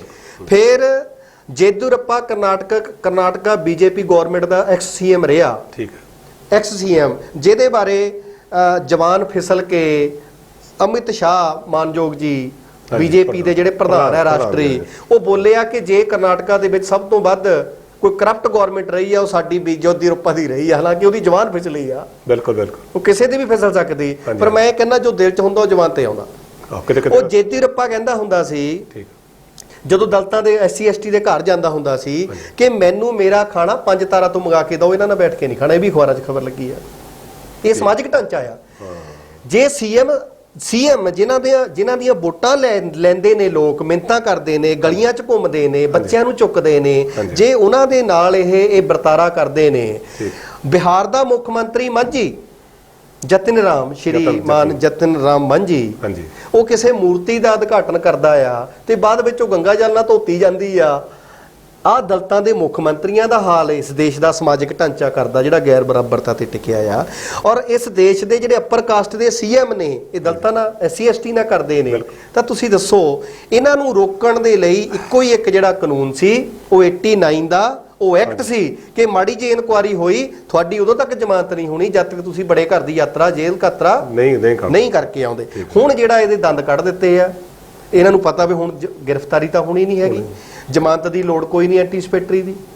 ਬਿਲਕੁਲ ਬਿਲकुल ਠੀਕ ਹੈ। ਜਾਂਚ ਕਰਨੇ ਵਾਲਾ ਜੱਜ ਸਾਡਾ ਬੈਠਾ ਆ, ਜਾਂਚ ਕਰਨ ਵਾਲਾ ਐਸਐਸਪੀ ਨੂੰ ਫੋਨ ਖੜਕਾਉਣਾ ਹੈ, ਅਧਿਕਾਰੀ ਸਾਡੇ ਕੋਲ ਬੈਠੇ ਆ, ਤੇ ਇਹਦੇ ਜਿਹੜੇ ਦੰਦ ਆ ਸਮਾਜਿਕ ਤੌਰ ਤੇ ਆਉਣੇ ਵਾਲੇ ਦਿਨਾਂ ਦੇ ਵਿੱਚ ਜ਼ੁਲਮ ਅਤਿਆਚਾਰ ਵਧਣਾ ਹੈ। ਕਿਉਂਕਿ ਜਿਹੜੇ ਵੀ ਅਧਿਕਾਰੀ ਨੇ ਜਾਂਚ ਕਰਨੀ ਆ ਜੀ ਜਾਂ ਕੇਸ ਦਰਜ ਕਰਨ ਦੇ ਲਈ ਕੋਈ ਸਿਫਾਰਿਸ਼ ਕਰਨੀ ਆ ਜੀ, ਤੇ ਉਹਨੂੰ ਕਿਸੇ ਤਰ੍ਹਾਂ ਵੀ ਇਹ ਪ੍ਰਭਾਵ ਦੇ ਵਿੱਚ ਜਿਹੜੇ ਲੋਕ ਤਕੜੇ ਲੋਕ ਆ ਉਹ ਲੈ ਕੇ ਇਹਦਾ ਗਲਤ ਜਿਹੜਾ ਫਾਇਦਾ ਉਹ ਉਠਾ ਸਕਦੇ ਆ ਜੀ। ਹੁਣ ਡਾਕਟਰ ਸਾਹਿਬ ਇੱਕ ਹੋਰ ਸੋਸ਼ਲ ਮੀਡੀਆ ਤੇ ਬਹੁਤ ਚੱਲ ਰਹੀ ਚਰਚਾ ਇਸੇ ਮਤਲਬ ਐਕਟ ਦੇ ਖਿਲਾਫ ਜੀ 2 ਅਪ੍ਰੈਲ ਨੂੰ ਭਾਰਤ ਬੰਦ ਦਾ ਸੱਦਾ ਜਿਹੜਾ ਜੀ ਉਹ ਦਿੱਤਾ ਗਿਆ ਹੈ ਜੀ ਉਹ ਇਹ ਤਾਂ ਚਲੋ ਸਪਸ਼ਟ ਨਹੀਂ ਹੋ ਰਿਹਾ ਕਿ ਕਿਸ ਮਤਲਬ ਜਥੇਬੰਦੀ ਵੱਲੋਂ ਦਿੱਤਾ ਹੈ ਜੀ, ਪਰ ਇਹ ਸਾਰੀਆਂ ਲਗਭਗ ਜਿਹੜੀਆਂ ਵੀ ਪਾਰਟੀਆਂ ਜਾਂ ਸੰਸਥਾਵਾਂ ਆ ਜੀ, ਸਿਆਸੀ ਪਾਰਟੀਆਂ ਤਾਂ ਆਪਾਂ ਨਹੀਂ ਕਹਿ ਸਕਦੇ ਜਿੰਨੀਆਂ ਵੀ ਸੋਸ਼ਲ ਸੰਸਥਾਵਾਂ ਆ ਉਹ ਲਗਭਗ ਇਹਦਾ ਸਮਰਥਨ ਕਰ ਰਹੀਆਂ ਜੀ। ਕੀ ਇਹਦਾ ਕੋਈ ਪ੍ਰਭਾਵ ਬਣ ਸਕਦਾ ਜਾਂ ਸਰਕਾਰ ਤੇ ਕੋਈ ਪ੍ਰੈਸ਼ਰ ਬਣ ਸਕਦਾ ਇਸ ਗੱਲ ਦਾ? ਸਾਲੋ ਸਾਹਿਬ, ਜਿਹੜਾ 2 ਅਪ੍ਰੈਲ ਦੇ ਬੰਦ ਦਾ ਸੱਦਾ SC ST atrocity prevention of atrocity act ਦੀ ਸੋਧ ਉਹਦੇ ਸੁਪਰੀਮ ਕੋਰਟ ਦੇ ਫੈਸਲੇ ਦੇ ਖਿਲਾਫ ਹੈ। ਠੀਕ ਹੈ। ਸਭ ਤੋਂ ਪਹਿਲੀ ਗੱਲ, ਉਸ ਜਿਹੜਾ 2 ਅਪ੍ਰੈਲ ਦਾ ਸੱਦਾ ਆਇਆ, ਪਹਿਲਾਂ ਤਾਂ ਸਾਨੂੰ ਇਹ ਪਤਾ ਨਹੀਂ ਪੂਰੇ ਭਾਰਤ ਦੇ ਵਿੱਚ ਉਹ ਸੱਦਾ ਦਿੱਤਾ ਕਿਹਨੇ। ਹਾਂਜੀ ਹਾਂਜੀ, ਕੋਈ ਸਪਸ਼ਟ ਨਹੀਂ ਹੋ ਰਿਹਾ ਵੀ ਕਿਹੜੀ ਸੰਸਥਾ ਸਪਸ਼ਟ ਨਹੀਂ ਹੈ। ਹਾਂਜੀ। ਦੂਜੀ ਗੱਲ ਇਹ ਆ ਬਈ ਭਾਰਤ ਦੇਸ਼ ਛੜਯੰਤਰਾਂ ਦਾ ਦੇਸ਼ ਹੈ। ਹਾਂਜੀ। ਇੱਥੇ ਗਣੇਸ਼ ਦੀਆਂ ਮੂਰਤੀਆਂ ਦੁੱਧ ਪੀਣੀਆਂ ਆ, ਬਿਲਕੁਲ ਬਿਲਕੁਲ। ਨਾਨੀਆਂ ਜਿਹੜੀਆਂ ਆ ਠੂਠੀਆਂ ਲੈ ਕੇ ਤੁਰੀਆਂ ਆ, ਬਿਲਕੁਲ। ਮਾਮੇ ਜਿਹੜੇ ਆ ਉਹ ਕੋਈ ਹੋਰ ਸਮਾਨ ਚੱਕ ਕੇ ਤੁਰੇ ਹੋ, ਬੰਗਾ ਲੈ ਕੇ ਤੁਰੇ ਹੋ, ਕਦੇ ਕੁਛ ਲੈ ਕੇ ਤੁਰੇ। ਕਿਉਂਕਿ ਦੇਸ਼ ਦਾ ਜਿਹੜਾ ਹਮੇ ਔਰ ਹਰ ਇਦਾਂ ਦੀ ਅਫਵਾਹ ਦੇ ਪਿੱਛੇ ਇੱਕੋ ਹੀ ਨਾਂ ਆਉਂਦਾ ਭਾਰਤ ਵਿੱਚ ਕਿ ਇਹਦੇ ਪਿੱਛੇ RSS ਹੈ, ਸੰਘ ਹੈ, ਇਦਾਂ ਨਾਂ ਆਉਂਦਾ ਕਿ ਉਹਨਾਂ ਦਾ ਆ ਬਈ ਉਹ ਇਦਾਂ ਦੀਆਂ ਅਫਵਾਹਾਂ ਫੈਲਾ ਕੇ ਸਮਾਜ ਨੂੰ ਚੈੱਕ ਕਰਦੇ ਆ ਕਿ ਇਹ ਲੋਕ ਹਲੇ ਵੀ ਭਵੰਤਰਪੁਣੇ 'ਚ ਘੁੰਮੀ ਜਾਂਦੇ ਆ ਕਿ ਇਹਨਾਂ ਨੂੰ ਅਕਲ ਆ ਗਈ ਆ। ਠੀਕ। ਤਾਂ ਮੈਨੂੰ ਨਹੀਂ ਲੱਗਦਾ ਕਿ ਜਿਹੜਾ 2 ਅਪ੍ਰੈਲ ਦਾ ਸੱਦਾ ਉਹ ਕਿਹਨਾਂ ਨੇ ਦਿੱਤਾ, ਪਹਿਲੇ ਤਾਂ ਸਪਸ਼ਟ ਨਹੀਂ ਹੈ। ਠੀਕ। ਔਰ ਮੈਂ ਇਹ ਵੀ ਨਹੀਂ ਕਹਿਣਾ ਚਾਹੁੰਦਾ ਕਿ RSS ਨੇ ਦਿੱਤਾ, ਔਰ ਮੈਂ ਇਹ ਵੀ ਨਹੀਂ ਕਹਿਣਾ ਚਾਹੁੰਦਾ ਕਿ ਹੋ ਸਕਦਾ ਹੈ ਪਿੱਛੇ ਨਾ ਹੀ ਹੋ। ਕਲੀਅਰ ਹੈ ਨਹੀਂ ਗੱਲ ਕੋਈ। ਕਿਉਂਕਿ ਜੇ ਆਪਾਂ ਇਹਨੂੰ ਦੁਸ਼ਮਣ ਦੀ ਸਾਜ਼ਿਸ਼ ਮੰਨੀਏ ਬਈ 2 ਅਪ੍ਰੈਲ ਨੂੰ SC ST ਦੇ ਜਿਹੜੇ ਵਿਦਰੋਹੀ ਲੋਕ ਨੇ ਇਹਨਾਂ ਨੂੰ ਸੜਕਾਂ ਤੇ ਲਿਆਓ, ਇਹਨਾਂ ਨੂੰ ਉਕਸਾ ਕੇ ਭੰਨਤੋੜ ਕਰਵਾ ਕੇ ਇਹਨਾਂ ਦਾ ਮੱਕੂ ਠੱਪ ਦਿਓ, ਪਰਚੇ ਬੰਦ ਦੱਬ ਕੇ। ਤੇ ਜਿੱਦਾਂ ਬਹੁਤ ਸਾਰੇ ਨੌਜਵਾਨ ਅੱਜ ਵੀ ਜੇਲ੍ਹਾਂ ਦੇ ਵਿੱਚ 2-2 4-4 ਸਾਲ ਤੋਂ ਰੁਲ ਰਹੇ ਆ, ਔਰ ਭਾਰਤ ਦੇਸ਼ ਦੇ SC ST ਦੇ ਜਿਹੜੇ ਵਿਦਰੋਹੀ ਨੌਜਵਾਨ ਨੇ, ਵਿਦਰੋਹੀ ਲੋਕ ਨੇ, ਇਹਨਾਂ ਤੇ ਭੰਨ ਤੋੜ ਕਰਾ ਕੇ, ਉਕਸਾ ਕੇ, ਇਹਨਾਂ ਤੇ ਪਰਚੇ ਦਰਜ ਕਰਾ ਕੇ ਇਹਨਾਂ ਨੂੰ ਜੇਲ੍ਹਾਂ 'ਚ ਬੰਦ ਕਰ ਦਿਓ, ਇਹਨਾਂ ਦੀਆਂ ਭਵਿੱਖ ਤਬਾਹ ਕਰ ਦਿਓ, ਇਹਨਾਂ ਦੀਆਂ ਨੌਕਰੀਆਂ ਖਤਮ ਕਰ ਦਿਓ, ਇਹਨਾਂ ਦਾ ਵਿਦੇਸ਼ ਜਾਣਾ ਖਤਮ ਕਰ ਦਿਓ। ਹਰ ਤਰ੍ਹਾਂ ਦੀ ਸਾਜ਼ਿਸ਼ ਨੰਬਰ 1 ਸਾਜ਼ਿਸ਼ ਹੋ ਸਕਦੀ ਹੈ। ਨੰਬਰ 2 ਅਪ੍ਰੈਲ ਦਾ ਜਿਹੜਾ ਸੱਦਾ ਆ ਇਹ ਬਣ ਦੀ ਲੱਕੜੀ ਦਾ ਸੱਦਾ ਆ। ਪਰ ਹਰ ਸ਼ਹਿਰ ਦੀ ਆਪਣੀ ਲੱਕੜੀ ਆ। ਹਰ ਸ਼ਹਿਰ ਦੀ ਆਪਣੀ ਲੱਕੜੀ ਇਹ ਚਾਹੁੰਦੀ ਆ ਪ੍ਰੈਸ 'ਚ ਮੇਰਾ ਨਾਂ ਆਵੇ, ਮੇਰਾ ਮੀਡੀਆ ਤੇ ਨਾਂ ਆਵੇ, ਔਰ ਉਹਦੇ 'ਚ ਇੱਕ ਰੂਪਤਾ ਸਮਤਾ ਨਹੀਂ ਹੈਗੀ। ਠੀਕ ਹੈ। ਤਾਂ ਇਸ ਕਰਕੇ ਇਹ ਜਿਹੜਾ ਹੈਗਾ ਇਹ ਬੜਾ ਬਚਾ ਕੇ ਲੰਘਾਉਣੇ ਵਾਲਾ ਦਿਨ ਹੈ। ਕਿਉਂਕਿ ਮੈਂ ਇਦਾਂ ਵੀ ਸੋਚਦਾ ਸੀ ਸਵੇਰੇ ਬੈਠਾ ਸਾਲੋਂ ਸਾਹਿਬ ਵੀ ਜੇ RSS ਦਾ ਸੱਦਾ ਹੁੰਦਾ ਤਾਂ 1 ਅਪ੍ਰੈਲ ਦਾ ਦੇ ਦਿੰਦੀ ਤਾਂ ਲੋਕਾਂ ਨੇ ਸਮਝ ਜਾਣਾ ਸੀ ਕੋਈ ਮੂਰਖ ਬਣਾ ਰਿਹਾ। 2 ਦਿੱਤਾ ਤਾਂ ਮੈਨੂੰ ਇਹ ਲੱਗਦਾ ਵੀ 1 ਅਪ੍ਰੈਲ ਨੂੰ ਛੋਟੇ ਬਣਨਗੇ, 2 ਅਪ੍ਰੈਲ ਨੂੰ ਥੋੜੇ ਵੱਡੇ ਤੌਰ ਤੇ ਵੀ ਬਣਾਏ। ਮਤਲਬ ਬਚਣਾ ਚਾਹੀਦਾ। ਡਾਕਟਰ ਸਾਹਿਬ ਇਹਦਾ ਮਤਲਬ ਹੈ ਆਪਾਂ ਨੂੰ ਜਿਹੜਾ SC ST ਵਰਗ ਗਿਆ ਇਹਨੂੰ ਇਸ ਪ੍ਰਤੀ ਥੋੜਾ ਸਚੇਤ ਰਹਿਣ ਦੀ ਲੋੜ ਆ, ਸਚੇਤ ਹੋਣ ਦੀ ਵੀ ਲੋੜ ਆ, ਤਾਂ ਕਿ ਜਿਹੜਾ ਕਿਤੇ ਕਿਸੇ ਦੁਸ਼ਮਣ ਦੀ ਚਾਲ ਦੇ ਵਿੱਚ ਮੇਰੀ ਆ ਜਿਹੜੀ ਮੈਂ ਗੱਲ ਕੀਤੀ ਹੈ ਇਹਦੇ ਪ੍ਰਤੀ, ਇਹ ਮੈਂ ਨੈਗੇਟਿਵ ਵਰਡਾਂ 'ਚ ਰੱਖੀ, ਸ਼ਬਦਾਂ 'ਚ ਰੱਖੀ। ਉਹ ਸ਼ਬਦਾਂ 'ਚ ਰੱਖਣ ਦਾ ਅਸਲ ਮਕਸਦ ਸਚੇਤ ਕਰਨਾ ਹੈ। ਠੀਕ ਹੈ ਕਿ ਸਮਾਜ ਸਚੇਤ ਰਹੇ ਭਾਈ। 2 ਅਪ੍ਰੈਲ ਨੂੰ ਦੁਸ਼ਮਣ ਦੇ ਕਿਸੇ ਛੜਯੰਤਰ 'ਚ ਨਾ ਫਸ ਜਿਓ। ਬਹੁਤ ਵਧੀਆ। ਭੰਨ ਤੋੜ ਤੋਂ ਬਚੋ, ਸੱਟਾਂ ਚੋਟਾਂ ਤੋਂ ਬਚੋ। ਆਪਣਾ ਪ੍ਰਦਰਸ਼ਨ ਕਰਨ ਦਾ ਤਰੀਕਾ ਇਦਾਂ ਦਾ ਹੋਣਾ ਚਾਹੀਦਾ ਜਿਹਦੇ ਨਾਲ ਤੁਹਾਡੀ ਇਕੱਠਤਾ ਬਿਲਕੁਲ ਦਿਖੇ। ਜੀ ਡਾਕਟਰ ਸਾਹਿਬ, ਤੁਸੀਂ ਬਹੁਤ ਵਧੀਆ ਢੰਗ ਦੇ ਨਾਲ ਇਹ ਜਿਹੜੇ ਸਾਡੇ ਸਮਾਜ ਆ ਜਾਂ SC ST ਵਰਗ ਆ ਇਹਨੂੰ ਸੁਚੇਤ ਕੀਤਾ, ਕਿਸੇ ਚਾਲ ਤੋਂ ਬਚ ਕੇ ਰਹਿਣਾ ਚਾਹੀਦਾ। ਹੁਣ ਪਿਆਰੇ ਦਰਸ਼ਕੋ, ਇੱਕ ਬ੍ਰੇਕ ਦਾ ਸਮਾਂ ਹੋਇਆ। ਬ੍ਰੇਕ ਤੋਂ ਬਾਅਦ ਫਿਰ ਇਹੀ ਜਿਹੜੀ ਚਰਚਾ ਆ ਇਹਨੂੰ ਅਸੀਂ ਜਾਰੀ ਰੱਖਾਂਗੇ। ਤਦ ਤੱਕ ਲਈ ਜੈ ਗੁਰਦੇਵ, ਜੈ ਭੀਮ। ਬ੍ਰੇਕ ਤੋਂ ਬਾਅਦ ਸਵਾਗਤ ਹੈ ਸਾਰਿਆਂ ਦਾ। ਉਹੀ SC ST ਐਕਟ ਦੇ ਸੰਬੰਧ ਵਿੱਚ ਜਿਹੜੀ ਵਾਰਤਾ ਚੱਲ ਰਹੀ ਹੈ ਉਹਨੂੰ ਅਸੀਂ ਥੋੜਾ ਅੱਗੇ ਵਧਾਉਂਦੇ ਹਾਂ। ਜਿਵੇਂ ਕਿ ਪਹਿਲਾਂ ਚਰਚਾ ਚੱਲੀ ਸੀ ਕਿ ਜਿਹੜਾ 2 ਦਾ ਬੰਦ ਦਾ ਸੱਦਾ ਦਿੱਤਾ ਗਿਆ ਹੈ ਉਹਦੇ ਕੋਈ ਆਪਾਂ ਤੇ ਸਮਾਜ ਦੇ ਉੱਤੇ ਮਾੜੇ ਪ੍ਰਭਾਵ ਨਾ ਪੈਣ, ਇਹਦੇ ਪ੍ਰਤੀ ਇਹ ਸਾਡੇ ਸਮਾਜ ਨੂੰ ਜੋ SC ST ਵਰਗ ਹੈ ਉਹਨੂੰ ਥੋੜਾ ਸੁਚੇਤ ਹੋਣ ਦੀ ਲੋੜ ਆ, ਸੰਭਲਣ ਦੀ ਲੋੜ ਹੈ, ਜਾਂ ਜਿਹੜਾ ਵੀ ਕੋਈ ਆਪਾਂ ਐਜੀਟੇਸ਼ਨ ਕਰਨੀ ਆ ਜਾਂ ਵਿਰੋਧ ਪ੍ਰਦਰਸ਼ਨ ਕਰਨਾ ਆ, ਰੋਸ ਪ੍ਰਦਰਸ਼ਨ ਕਰਨਾ ਆ, ਉਹਦੇ ਤੋਂ ਬੜਾ ਸੰਭਲ ਕੇ ਜਿਹੜੇ ਕਦਮ ਚੱਕਣ ਦੀ ਲੋੜ ਆ। ਸੋ ਡਾਕਟਰ ਸਾਹਿਬ ਇਸੇ ਗੱਲ ਨੂੰ ਆਪਾਂ ਗਾਹਾਂ ਇਹ ਤੋਰਦੇ ਆ, ਜਿਵੇਂ ਕਿ ਹੁਣ ਸੁਪਰੀਮ ਕੋਰਟ ਦੀ ਜੱਜਮੈਂਟ ਆਈ ਆ ਜੀ, ਇਹ ਤੇ ਚਰਚਾ ਚੱਲ ਰਹੀ ਆ ਤੇ ਪੂਰੇ ਵਰਲਡ ਦੇ ਵਿੱਚ ਲਿਖ ਕਿਸਮ ਦੀ ਹਰੇਕ ਦੀਆਂ ਨਿਗਾਹਾਂ ਇਹਦੇ ਵਿੱਚ ਆ ਜੀ। ਤੇ ਕੀ ਤੁਸੀਂ ਇਸ ਜੱਜਮੈਂਟ ਨੂੰ ਪੜਿਆ, ਵਾਚਿਆ? ਕਿਉਂਕਿ ਕਿਹੜੇ ਪੁਆਇੰਟ ਆ ਜਿਹੜੇ ਜੱਜ ਸਾਹਿਬ ਦੋ ਜੱਜਾਂ ਨੇ ਇਹ ਫੈਸਲਾ ਦਿੱਤਾ ਹੈ ਵੀ ਕਿਹੜੇ ਜਿਹੇ ਪੁਆਇੰਟ ਆ ਉਹ ਖਾਸ ਤੌਰ ਤੇ ਜਿਹੜੇ ਇਹਨੂੰ ਪੁਆਇੰਟ ਆਊਟ ਕੀਤੇ? ਸਾਲੋ ਸਾਹਿਬ, ਆ ਜਿਹੜੀ ਜੱਜਮੈਂਟ ਹੈ ਇਹ 20 ਮਾਰਚ 2018 ਨੂੰ ਸੁਪਰੀਮ ਕੋਰਟ ਨੇ 99 ਪੇਜ ਦੀ ਇਹ ਜੱਜਮੈਂਟ ਦਿੱਤੀ ਆ। 99 ਪੇਜ ਜੀ, ਜਿਹਦੇ ਵਿੱਚ ਜੱਜ ਆਦਰਸ਼ ਕੁਮਾਰ ਗੋਇਲ ਜੀ ਆ ਔਰ ਉਦੇ ਉਮੇਸ਼ ਲਲਿਤ ਜੀ ਆ। ਠੀਕ ਹੈ। ਇਸ ਜੱਜਮੈਂਟ ਦੇ ਵਿੱਚ ਐਂਡ ਦੇ ਵਿੱਚ ਇਹ ਡਿਸੀਜਨ 5 ਪੁਆਇੰਟਾਂ ਦਾ ਡਿਸੀਜਨ ਦਿੰਦੇ ਆ। ਠੀਕ ਹੈ। 5 ਪੁਆਇੰਟਾਂ ਦੇ ਡਿਸੀਜਨ ਦੇ ਵਿੱਚ ਇਹ ਜਿਹੜੀ ਮੇਨ ਗੱਲ ਆ ਉਹ ਇਹੀ ਕਰਦੇ ਆ ਵੀ ਜਿਹੜੀ ਪਬਲਿਕ ਸਰਵੈਂਟ ਦੀ ਅਰੈਸਟ ਕਿੱਦਾਂ ਕਰਨੀ ਆ, ਵੀ ਉਹਦੀ ਅਪਾਇੰਟਿੰਗ ਅਥਾਰਟੀ ਤੋਂ ਮਨਜ਼ੂਰੀ ਲਈ ਜਾਵੇ। ਬਿਲਕੁਲ ਬਿਲਕੁਲ। ਪਹਿਲਾਂ ਵੀ ਇਦਾਂ ਹੀ ਸੀ, ਪਿਛਲੇ ਕਾਨੂੰਨ 'ਚ ਵੀ। ਠੀਕ ਹੈ, ਪਹਿਲਾਂ ਵੀ ਜਿਹੜੀ ਮਨਜ਼ੂਰੀ ਲੈਣੀ ਪੈਂਦੀ ਸੀ। ਬਿਲਕੁਲ ਲੈਣੀ ਪੈਂਦੀ ਸੀ। ਔਰ ਜੇ ਨੌਨ ਜਿਹੜਾ ਪਬਲਿਕ ਸਰਵੈਂਟ ਹੈ ਠੀਕ ਹੈ ਉਹਨੂੰ SSP ਜਿਹੜਾ ਹੈਗਾ ਆ ਉਹ ਮਨਜ਼ੂਰੀ ਦੇ, ਔਰ SSP ਮਨਜ਼ੂਰੀ ਦੇਣ ਤੋਂ ਬਾਅਦ DSP ਇਨਕੁਆਰੀ ਕਰੇ। ਠੀਕ ਹੈ। ਜੇ ਇਨਕੁਆਰੀ 'ਚ ਆ ਜਾਂਦਾ ਆ ਤਾਂ ਉਹਨੂੰ ਮੈਜਿਸਟ੍ਰੇਟ ਅੱਗੇ ਪੇਸ਼ ਕਰਨਾ, ਔਰ ਮੈਜਿਸਟ੍ਰੇਟ ਵੀ ਉਹਦਾ ਪੁਣਛਾਣ ਕਰੇਗਾ ਕਿ ਤੇ ਪਰਚਾ ਦਰਜ ਕਰਨਾ, ਇਹਨੂੰ ਜੇਲ੍ਹ ਭੇਜਣਾ ਕਿ ਨਹੀਂ ਭੇਜਣਾ। ਠੀਕ ਹੈ। ਔਰ ਇਹਦੇ ਵਿੱਚ ਨਾਲ ਜਿਹੜਾ ਆ ਇਹ ਲਿਖਤਾ ਕਿ ਜੇ SSP DSP ਔਰ ਅਪਾਇੰਟਿੰਗ ਅਥਾਰਟੀ ਹਾਂ ਜਿਹੜੇ ਠੀਕ ਹੈ ਨਿਯਮਾਂ ਦੀ ਉਲੰਘਣਾ ਕਰਦੀ ਆ ਤਾਂ ਉਹਨਾਂ ਦੇ ਖਿਲਾਫ ਵੀ ਕੇਸ ਦਰਜ ਹੋਣਾ। ਅੱਛਾ, ਇਹ ਵੀ ਮੱਦ ਵਿੱਚ ਰੱਖ ਇਹ ਵੀ ਉਹਨਾਂ ਨੇ ਇਹ ਜਿਹੜਾ ਪੁਆਇੰਟ ਹੈ ਇਸ ਜੱਜਮੈਂਟ ਦੇ ਵਿੱਚ ਲਿਖਿਆ। ਔਰ ਇਹ ਜੱਜਮੈਂਟ ਦਾ ਜਿਹੜਾ ਆਧਾਰ ਬਣਾਇਆ ਠੀਕ ਹੈ ਉਹ ਇਹ ਬਣਾਇਆ ਕਿ ਝੂਠੇ ਪਰਚੇ SC ST ਐਕਟ ਨੂੰ ਲੈ ਕੇ ਬਹੁਤ ਹੁੰਦੇ ਆ। ਠੀਕ ਹੈ। ਦੂਜਾ ਆਧਾਰ ਬਣਾਇਆ ਕਿ ਇਹਦੇ 'ਚ ਜਿਹੜੀ ਬਾਬਾ ਸਾਹਿਬ ਅੰਬੇਡਕਰ ਇਹ 'ਚ ਬਕਾਇਦਾ ਕੋਡ ਕੀਤਾ ਬਾਬਾ ਸਾਹਿਬ ਅੰਬੇਡਕਰ ਦੀ ਸ਼ਬਦਾਂ ਨੂੰ ਕੋਡ ਕੀਤਾ ਜੱਜ ਨੇ ਕਿ ਜਿਹੜੀ ਭਾਈਚਾਰਾ ਆ, ਫਰੈਟਰਨਿਟੀ ਆ, ਉਹ ਵੀ ਜਿਹੜੀ ਆ ਉਹ ਡੈਮੇਜ ਹੋ ਰਹੀ ਆ SC ST ਐਕਟ ਦੇ ਨਾਲ।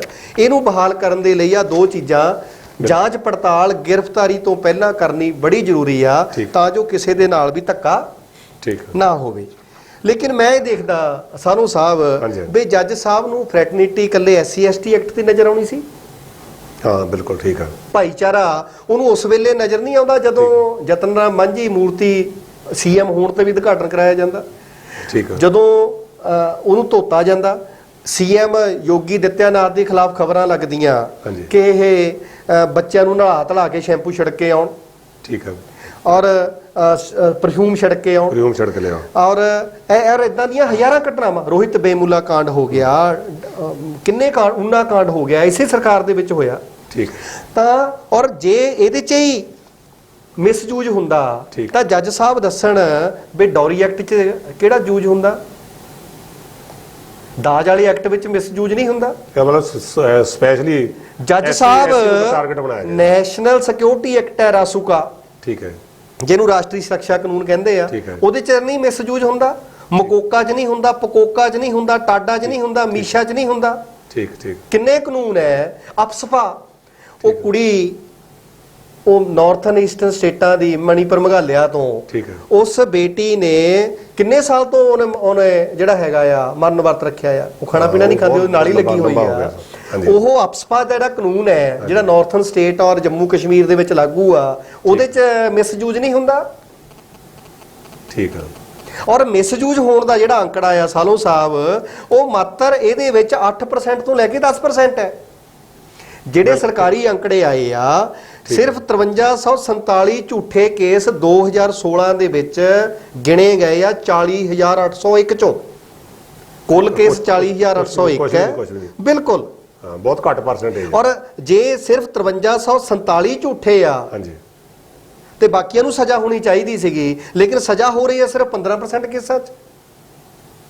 ਕਿਆ ਕਮੀ ਉੱਚ ਨਿਆਲਿਆ ਸੁਪਰੀਮ ਕੋਰਟ ਨਿਆਂਪਾਲਿਕਾ 'ਚ ਕਮੀ ਤਾਂ ਨਹੀਂ ਹੈਗੀ ਕਿਤੇ? ਇਹਦਾ ਮਤਲਬ ਆ ਵੀ ਜਿਹੜੇ ਕੇਸਾਂ ਦੇ ਵਿੱਚ ਸਹੀ ਵੀ ਪਾਏ ਗਏ ਆ ਉਹਦੇ ਵਿੱਚ ਵੀ ਸਜ਼ਾ ਦਾ ਪ੍ਰਾਵਧਾਨ ਨਹੀਂ ਕੀਤਾ। ਟੋਟਲ ਕੇਸਾਂ ਦੀ 15% ਨੂੰ ਸਜ਼ਾ ਆ। ਠੀਕ। ਇੱਥੇ ਮਿਸਯੂਜ ਕੋਰਟ ਨੂੰ, ਸੁਪਰੀਮ ਕੋਰਟ ਨਿਆਂਪਾਲਿਕਾ ਦੇ ਢਾਂਚੇ 'ਚ ਸਮੀਖਿਆ ਨਹੀਂ ਕਰਨੀ ਚਾਹੀਦੀ 85% ਛੱਡ ਕਿ ਨਿਆਂਪਾਲਿਕਾ ਦਾ ਮਿਸਯੂਜ ਤਾਂ ਨਹੀਂ ਹੋ ਰਿਹਾ ਕਿਤੇ? ਕਾਸਟਿਜ਼ਮ ਨੂੰ ਲੈ ਕੇ ਭਰਾਤਰੀ ਬਰਾਦਰੀ ਇੱਕ ਦੂਜੇ ਵਰਗਾਂ ਦਾ ਖਿਆਲ ਰੱਖਦੀ ਹੋਵੇ ਤੇ ਦਲਤਾਂ ਪਛੜਿਆਂ ਨੂੰ ਨਪੀੜਿਆ ਤੇ ਨਿਚੋੜਿਆ ਜਾਂਦਾ ਹੋਵੇ।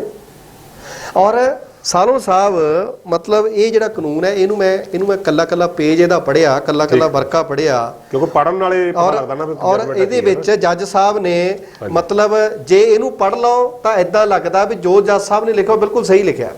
ਕਦੇ ਉਹ 14(1) ਦੀ ਧਾਰਾ ਦਾ ਆਰਟੀਕਲ 14 ਫੰਡਾਮੈਂਟਲ ਰਾਈਟ ਦਾ ਹਵਾਲਾ ਦਿੰਦੇ ਆ, ਕਦੇ ਫੰਡਾਮੈਂਟਲ ਰਾਈਟ 21 ਦਾ ਠੀਕ ਹੈ ਦਿੰਦੇ ਆ, ਕਦੇ ਫੰਡਾਮੈਂਟਲ ਰਾਈਟ 32 ਦਾ ਹਵਾਲਾ ਦਿੰਦੇ ਆ, ਕਦੇ ਫੰਡਾਮੈਂਟਲ ਰਾਈਟ 141 ਦਾ ਹਵਾਲਾ ਦਿੰਦੇ ਆ। ਠੀਕ ਹੈ।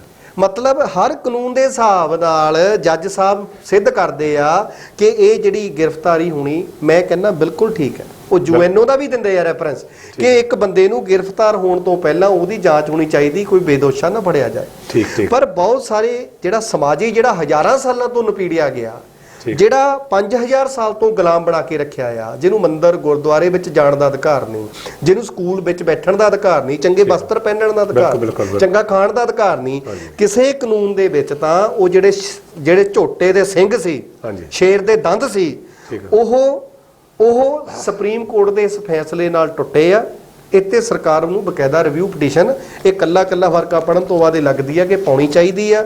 ਜੇ ਰਿਵਿਊ ਪਟੀਸ਼ਨ ਨਹੀਂ ਪਾ ਸਕਦੀ ਸਰਕਾਰ ਤਾਂ ਪਾਰਲੀਮੈਂਟ ਦੇ ਵਿੱਚ ਸੋਧ ਬਿੱਲ ਲਿਆ ਕੇ ਇਹਨੂੰ ਇਮੀਡੀਏਟ ਮਨਜ਼ੂਰੀ ਕਰਾ ਕੇ ਪੁਰਾਣਾ ਢਾਂਚਾ ਔਰ ਉਸ ਤੋਂ ਵੀ ਹੋਰ ਸਖਤ ਢਾਂਚਾ ਸਹਿਰੋਂ ਸਾਹਿਬ ਬਹਾਲ ਕਰਨਾ ਚਾਹੀਦਾ। ਕਿਉਂਕਿ 2014 ਦੇ ਵਿੱਚ ਸ਼ਡਿਊਲ ਕਾਸਟਾਂ ਤੇ ਜ਼ੁਲਮ ਹੋਏ 40,401 ਸ਼ਡਿਊਲ ਕਾਸਟਾਂ ਤੇ।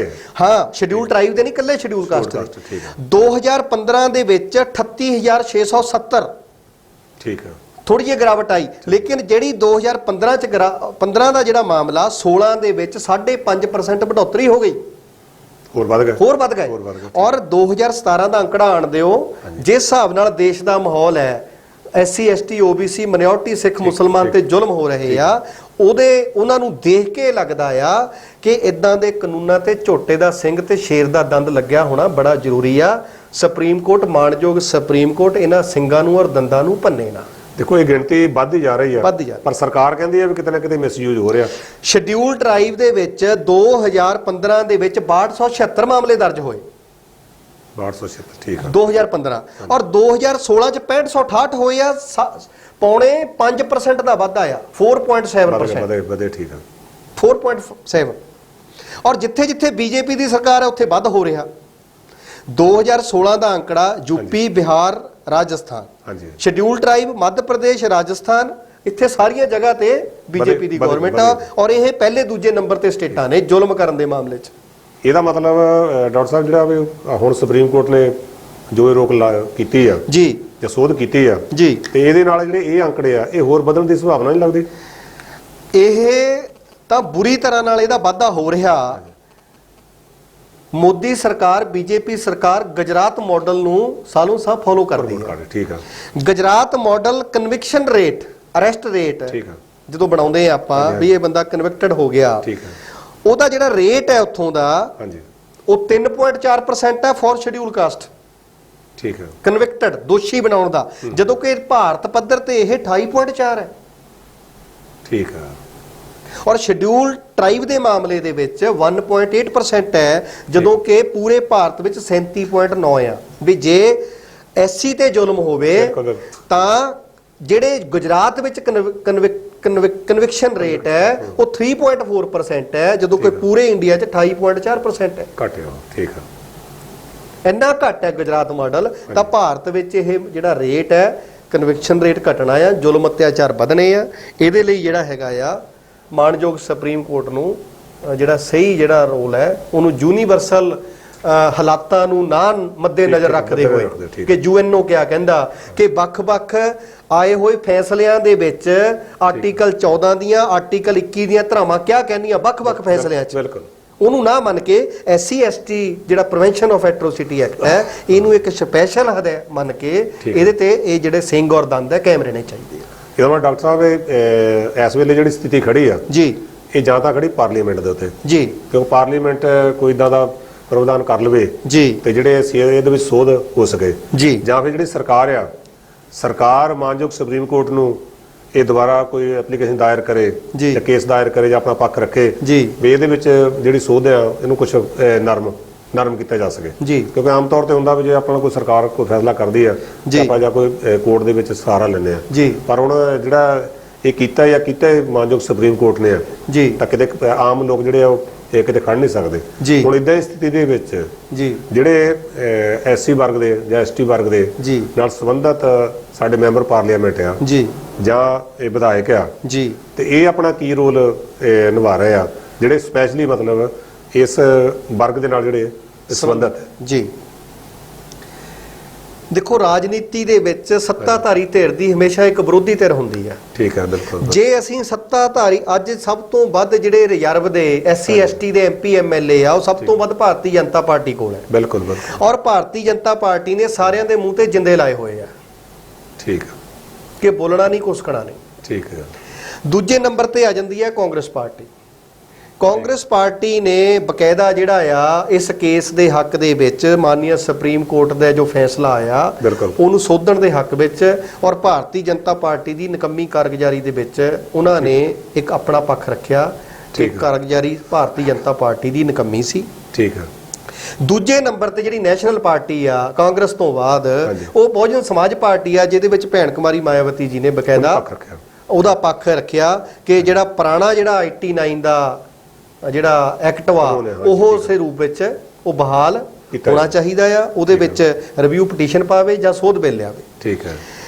ਤੀਜਾ ਮਾਮਲਾ ਜਿਹੜੇ ਇੰਡੀਵਿਜੂਅਲ ਐਮਪੀ ਐਮਐਲਏ ਨੇ ਇੰਡੀਵਿਜੂਅਲ ਐਮਪੀ ਐਮਐਲਏ ਜਿਹੜੇ ਇਹਨਾਂ ਪਾਰਟੀਆਂ ਤੋਂ ਨੇ ਉਹਨਾਂ ਸਾਰਿਆਂ ਦੇ ਉੱਤੇ ਪਾਰਟੀ ਦਾ ਡਿਸਪਲਿਨ ਜਿਹੜਾ ਆ ਉਹ ਲਾਗੂ ਹੁੰਦਾ ਬਿਲਕੁਲ ਪਾਰਟੀ ਦਾ ਵਿਪ ਲਾਗੂ ਹੁੰਦਾ ਪਾਰਟੀ ਦੀਆਂ ਪਾਲਿਸੀਆਂ ਲਾਗੂ ਹੁੰਦੀਆਂ ਨਾ ਇਹ ਪਾਰਟੀ ਦੀਆਂ ਪਾਲਿਸੀਆਂ ਤੋਂ ਬਾਹਰ ਜਾ ਸਕਦੇ ਆ ਨਾ ਵਿਪ ਤੋਂ ਬਾਹਰ ਜਾ ਸਕਦੇ ਆ ਨਾ ਇਹ ਕਿਸੇ ਹੋਰ ਚੀਜ਼ ਤੋਂ ਇਸ ਕਰਕੇ ਇਹ ਜਿਹੜੇ ਐਮਪੀ ਐਮਐਲਏ ਆ ਜਿਹੜੇ ਰਿਜ਼ਰਵ ਕੈਟਾਗਰੀਆਂ ਦੇ ਆ ਇਹਨਾਂ ਦੇ ਰੋਲ ਜਿਹੜੇ ਆ ਔਰ ਉਹ ਬੜੇ ਨਾ ਪੱਖੀ ਰਹੇ ਆ ਪਰ ਡਾਕਟਰ ਸਾਹਿਬ ਜਦੋਂ ਇਲੈਕਸ਼ਨ ਹੁੰਦੀ ਆ ਜੀ ਜਾਂ ਵੋਟਾਂ ਦੀ ਵਾਰੀ ਆਉਂਦੀ ਆ ਹਾਂ ਉਸ ਵੇਲੇ ਜਿਹੜੇ ਇਹ ਲੋਕ ਆ ਜੀ ਚਲੋ ਸਾਰੇ ਖੜਦੇ ਤਾਂ ਰਿਜ਼ਰਵ ਹਲਕੇ ਤੋਂ ਖੜਦੇ ਆ ਕੋਈ ਇਦਾਂ ਤਾਂ ਹੈ ਨਹੀਂ ਵੀ ਦੂਜੇ ਹਲਕੇ ਜਨਰਲ ਹਲਕੇ ਤੋਂ ਇਹ ਖੜਨ ਜਦੋਂ ਇਹ ਰਿਜ਼ਰਵ ਹਲਕੇ ਤੋਂ ਖੜਦੇ ਆ ਉਸ ਵੇਲੇ ਆਪਣੇ ਸਮਾਜ 'ਚ ਜਾ ਕੇ ਕਹਿੰਦੇ ਵੀ ਅਸੀਂ ਤੁਹਾਡੇ ਆ ਜੀ ਤੁਹਾਡੇ ਹੱਕ ਦੀ ਗੱਲ ਕਰਨੀ ਆ ਵਿਧਾਨ ਸਭਾ ਦੇ ਵਿੱਚ ਤੁਹਾਡੀ ਹੱਕ ਦੀ ਗੱਲ ਕਰਾਂਗੇ ਜੀ ਜਾਂ ਆਪਾਂ ਪਾਰਲੀਮੈਂਟ ਦੇ ਵਿੱਚ ਹੱਕ ਗੱਲ ਕਰਾਂਗੇ ਹਾਂ ਤੇ ਉਹ ਜਿਹੜਾ ਇਹ ਬੜਾ ਵੱਡਾ ਸਮਾਜ ਦੇ ਨਾਲ ਧੋਖਾ ਕਰਦੇ ਆ ਹਾਂ